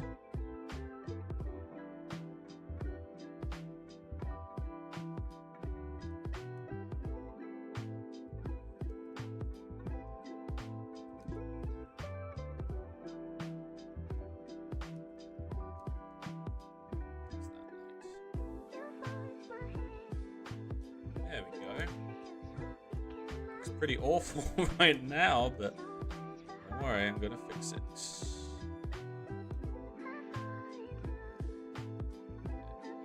really bad right now, actually. So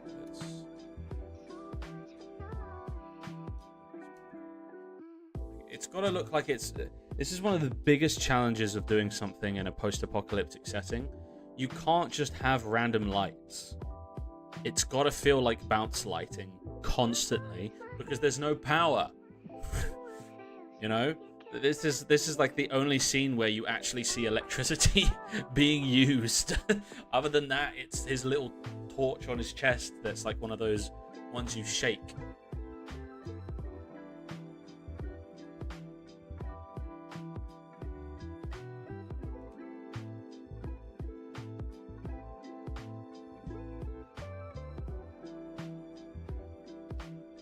Pretty good. I don't know if I like it. I think, do you know what it is? There's not enough shadow now. Like we've gone the opposite direction. We need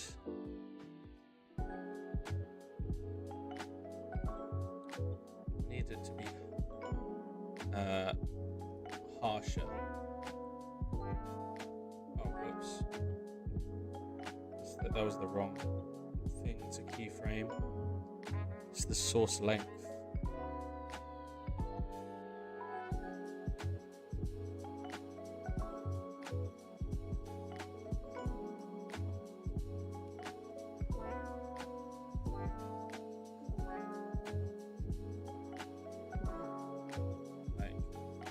Still want some shadow because this is the mood is changing here, right? We've had a moment of peace.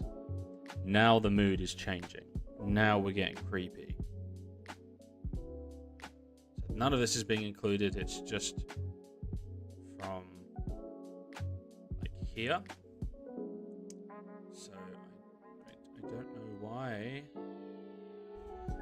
the light is over there. there. It's kind of horrible how that looks kind of disgusting, I'm not gonna lie.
Kind of want him in shadow.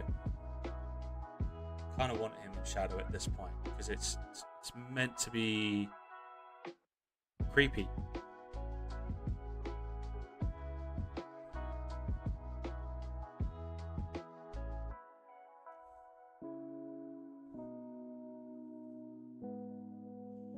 You know, I think it's very easy as an artist to want to constantly perfectly light your actor. It's not how it works. You've got to sometimes be imperfect.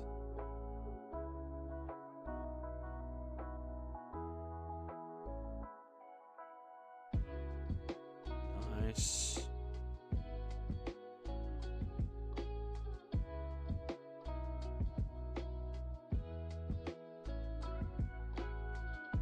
Don't use any of this. And then here.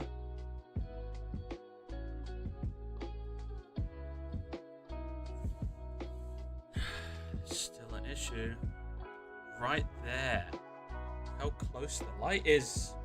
Why is it doing this? It's doing this really annoying thing where no matter how many freaking keyframes I put on it, it keeps being an asshole.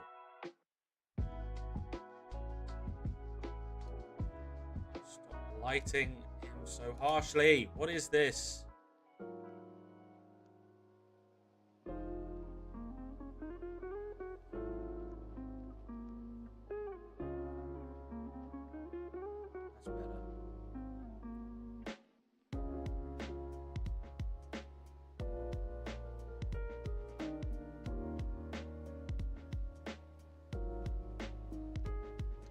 Could even have his light turn on at this point. That could be cool. I'll experiment with that in my own time because I'm kind of running out of time here, boys. So I just want to focus on the goodies, you know.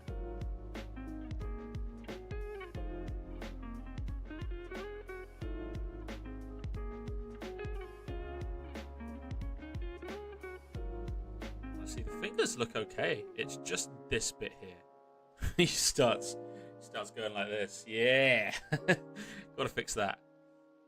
But that's not hard to do. It looks great.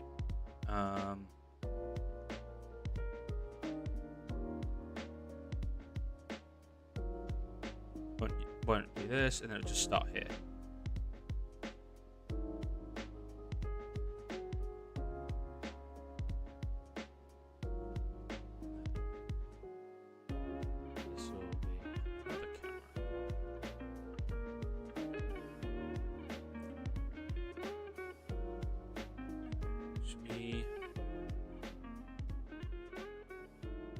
Bring back cine camera and just add a few keyframes there and then we can use it again. Oh.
This grass actually helps a ton.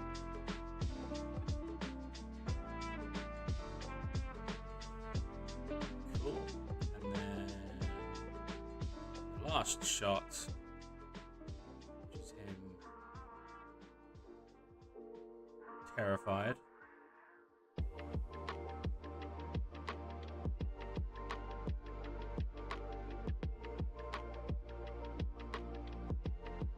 Not terrified, just more like, ah, shit, here we go again. A little bit of terror, but he doesn't really have time to be terrified. If that makes sense. He's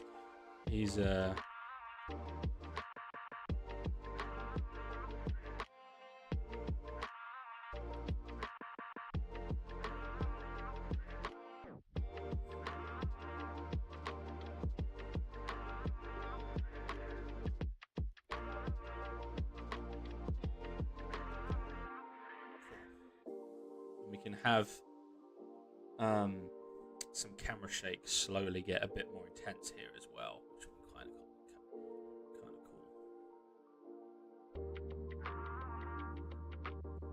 So adjust the lighting specifically for the scene because I want to see his face a little more here.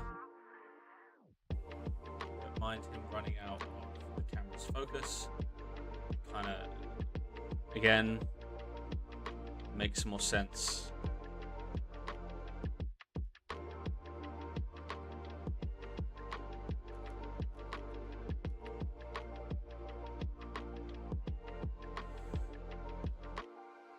Because he stops, because at that point he's already halfway through the volume. You can tell that his momentum is slowing down as he runs off, and we don't want that to appear to be true in the piece. So I think the last shot will just be him running off of camera. You know, so you'll get this moment of fear and realizing what's happening, and then zing, runs off into the night.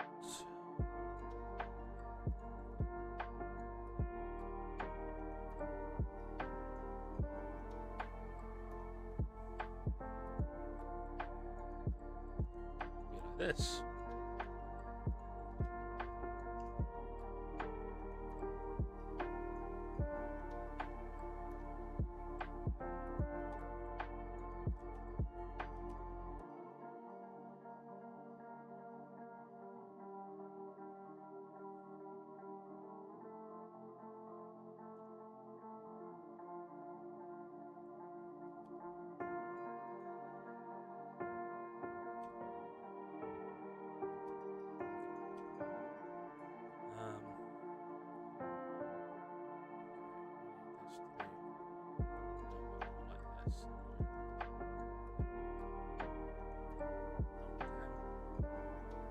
Bro, you're moving fast.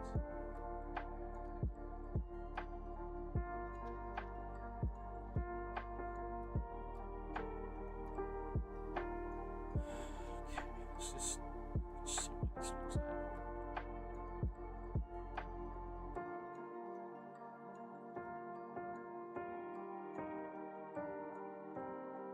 You'll run off screen and then something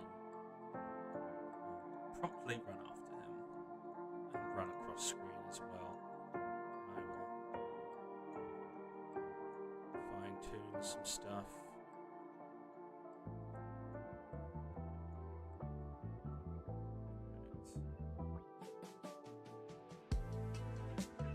Damn, bro, we've almost been streaming for 2.5 hours. Thank you, everyone that's been hanging out.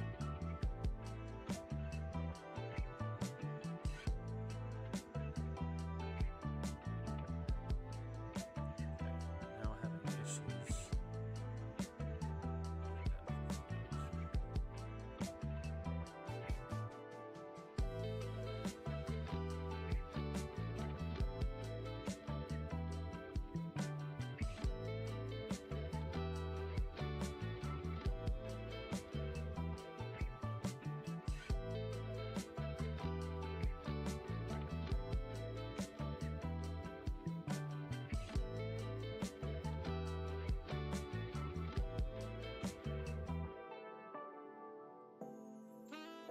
just ignore this bit and the camera cut here.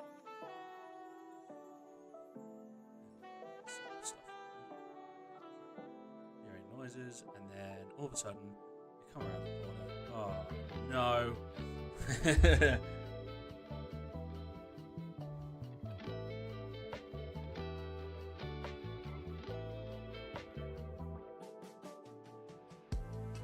But in terms of all of his angles, this is pretty much it.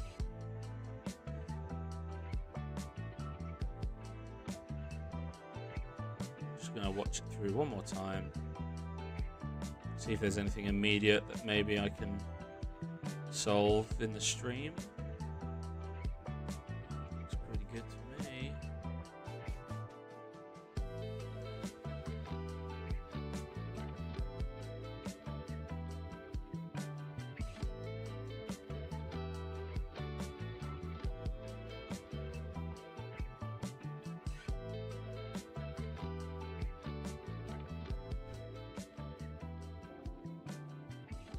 The only thing is action fade in. It's just the camera shake now. I want it to fade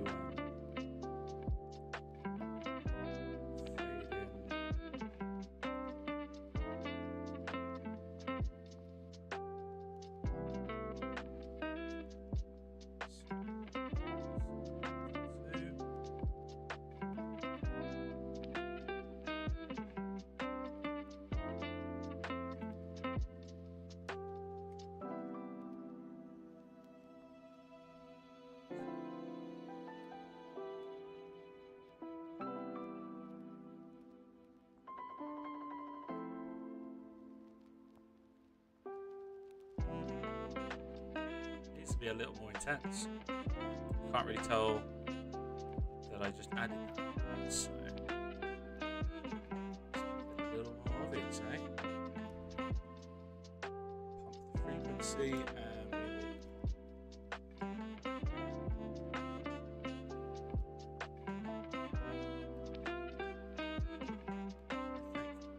make it fade in a little longer.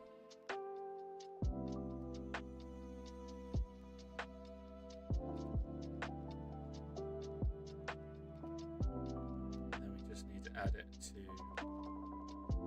camera 23.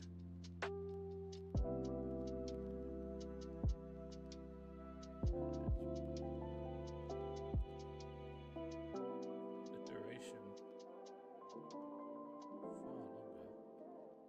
Let's go with 10 seconds.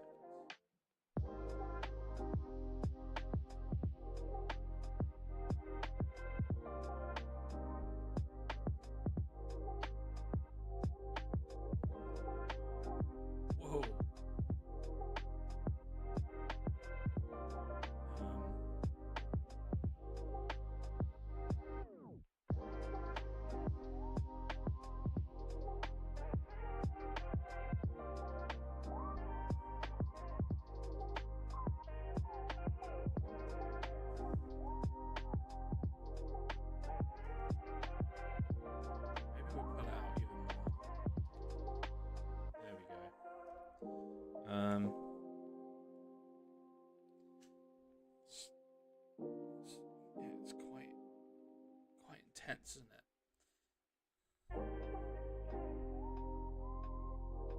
Okay, maybe less quick. Maybe I was making it too quick.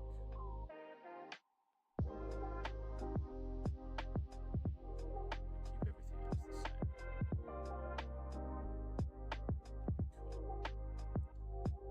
Because we'll hold on to the camera here and some clickers will run past.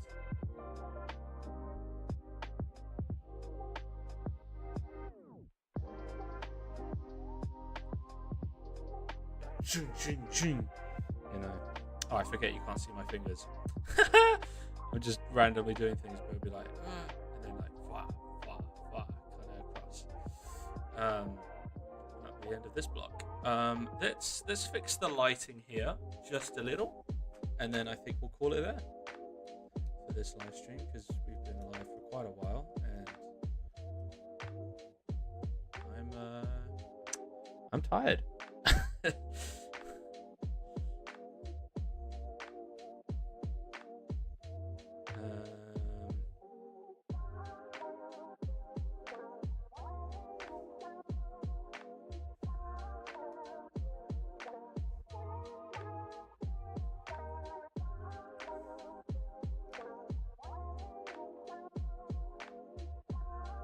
I need like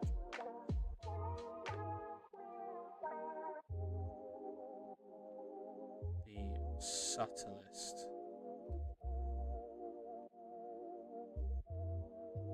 little light.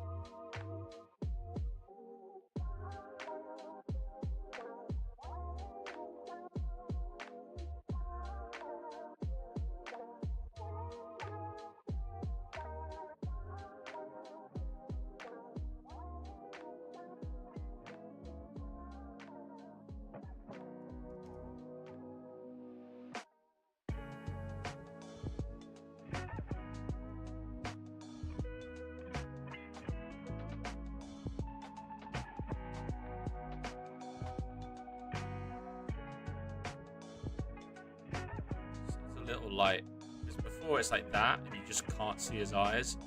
You see those little white sparkles in his eyes? Those were not there before. Those are so key to making a CG character look alive. See, they're not there, now they're there. It felt like something was missing. Now it doesn't feel that way. Feels better.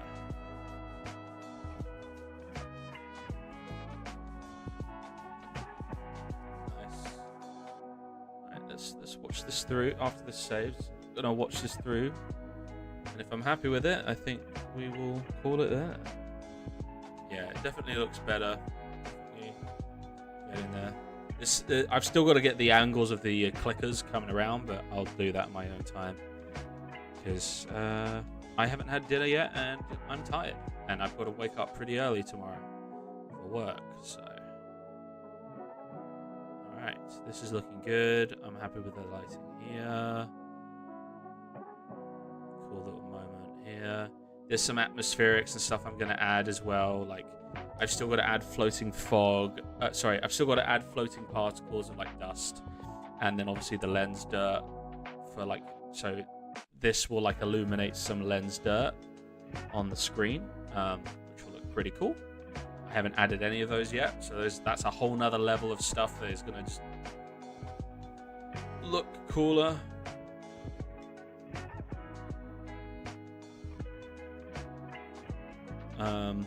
But I'll do that in my own time because it's fun to not give away everything. You know, you guys enjoy this without knowing every aspect of it, but that's the point of these live streams. Okay, so this looks cool. Thank you, brother. I appreciate it a lot, and it means a lot to have people believing in me. Because it's hard sometimes when you're watching something over and over again. You just look at it and you go, damn, this is shit. So sometimes it's good to get a second opinion. Spare yourself. Okay, that looks fine. Some tweaks that I will make, but nothing major.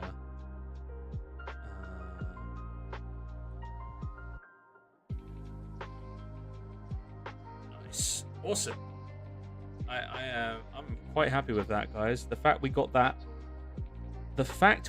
that much done in 2.5 hours is insane. I'm very happy with that. That sounds like I'm gloating, but thank you. I appreciate it a lot. Thank you. Genuinely, everyone that's been supporting this channel, I appreciate it so much. You know, this channel is growing. We're on, like I said, we're on our way to 15,000 subscribers, which is insane to even imagine that we are hitting that. Dub stream, yeah, exactly, man. Very productive. Thank you, man. I appreciate it. And you as well. You as well. And anyone watching this, you know, whether you're watching this live as well or watching this post live, I hope wherever you're at, you enjoy the rest of your day, evening, night, morning, whatever it is. I hope you have an incredible time. Very productive stream. Very excited to show more. I've booked off some time this week as well to work super hard on this. That's how committed I am to delivering only the best for you guys, because you deserve the best. You deserve good stories. All right, no more endless remakes, no more endless franchises. That's not what this channel is about. This channel is about telling cool stories that, you know, isn't necessarily for any kind of political reason. You just watch it and you're like, that was sick, you know. That's what I liked doing as a kid. I would watch a movie because I thought it was cool, and I'm a firm believer in keeping that inner child alive, you know. So, death to corporate. No, I'm kidding. But yeah, anyway, thank you so much for watching, guys. This has been a great stream. I really appreciate all your love and support. If you have not subscribed already, what are you doing? Come on now, join the fam, join us, join the lads. And we've also got a Discord. If you check out the link in the description, there is a link to the Discord. It's been pretty inactive recently, so I'm not gonna lie, but we've got some channels there where you can share your own work and get feedback, and we can talk about stuff. I also post links to videos that I'm posting there. Also, make sure to follow me on Instagram and on TikTok. I post like exclusive behind the scenes content on those pages, at stuff that doesn't always get posted here on YouTube. That gives you a little teaser as to what is to come. So definitely check those out. I am Samster_VFX everywhere: YouTube, TikTok, Instagram. I even have Twitter, but I ain't gonna lie, I never go on Twitter, so you're not gonna benefit much from following me there. Says invalid or expired. Oh, it's an old link. I'll change it next stream. Yeah, I remember I had to change a setting because I'm new to Discord, so still figuring out. But no, I'll get that fixed, and I will post a new link on my community posts for anyone that wants to check it out, and I'll post it in the comments as well. But yeah, hope you enjoyed. Got plenty more on the way, guys. I cannot wait to release this thing for you guys to enjoy, and I also cannot wait for a pretty big announcement for this channel. It's the first big step in this channel becoming legitimate, and people really recognizing my work and the channel as not just some dude in his bedroom. So, you know, awesome, man. Glad to hear it. So I'm very excited to announce that. I can't announce it yet though, because not everything is locked in, but once it is, rest assured, I'll let you know. But yeah, I think that's it. I've said my piece. I'm going to stop rambling now. And, well, until next time, in a bit, lads.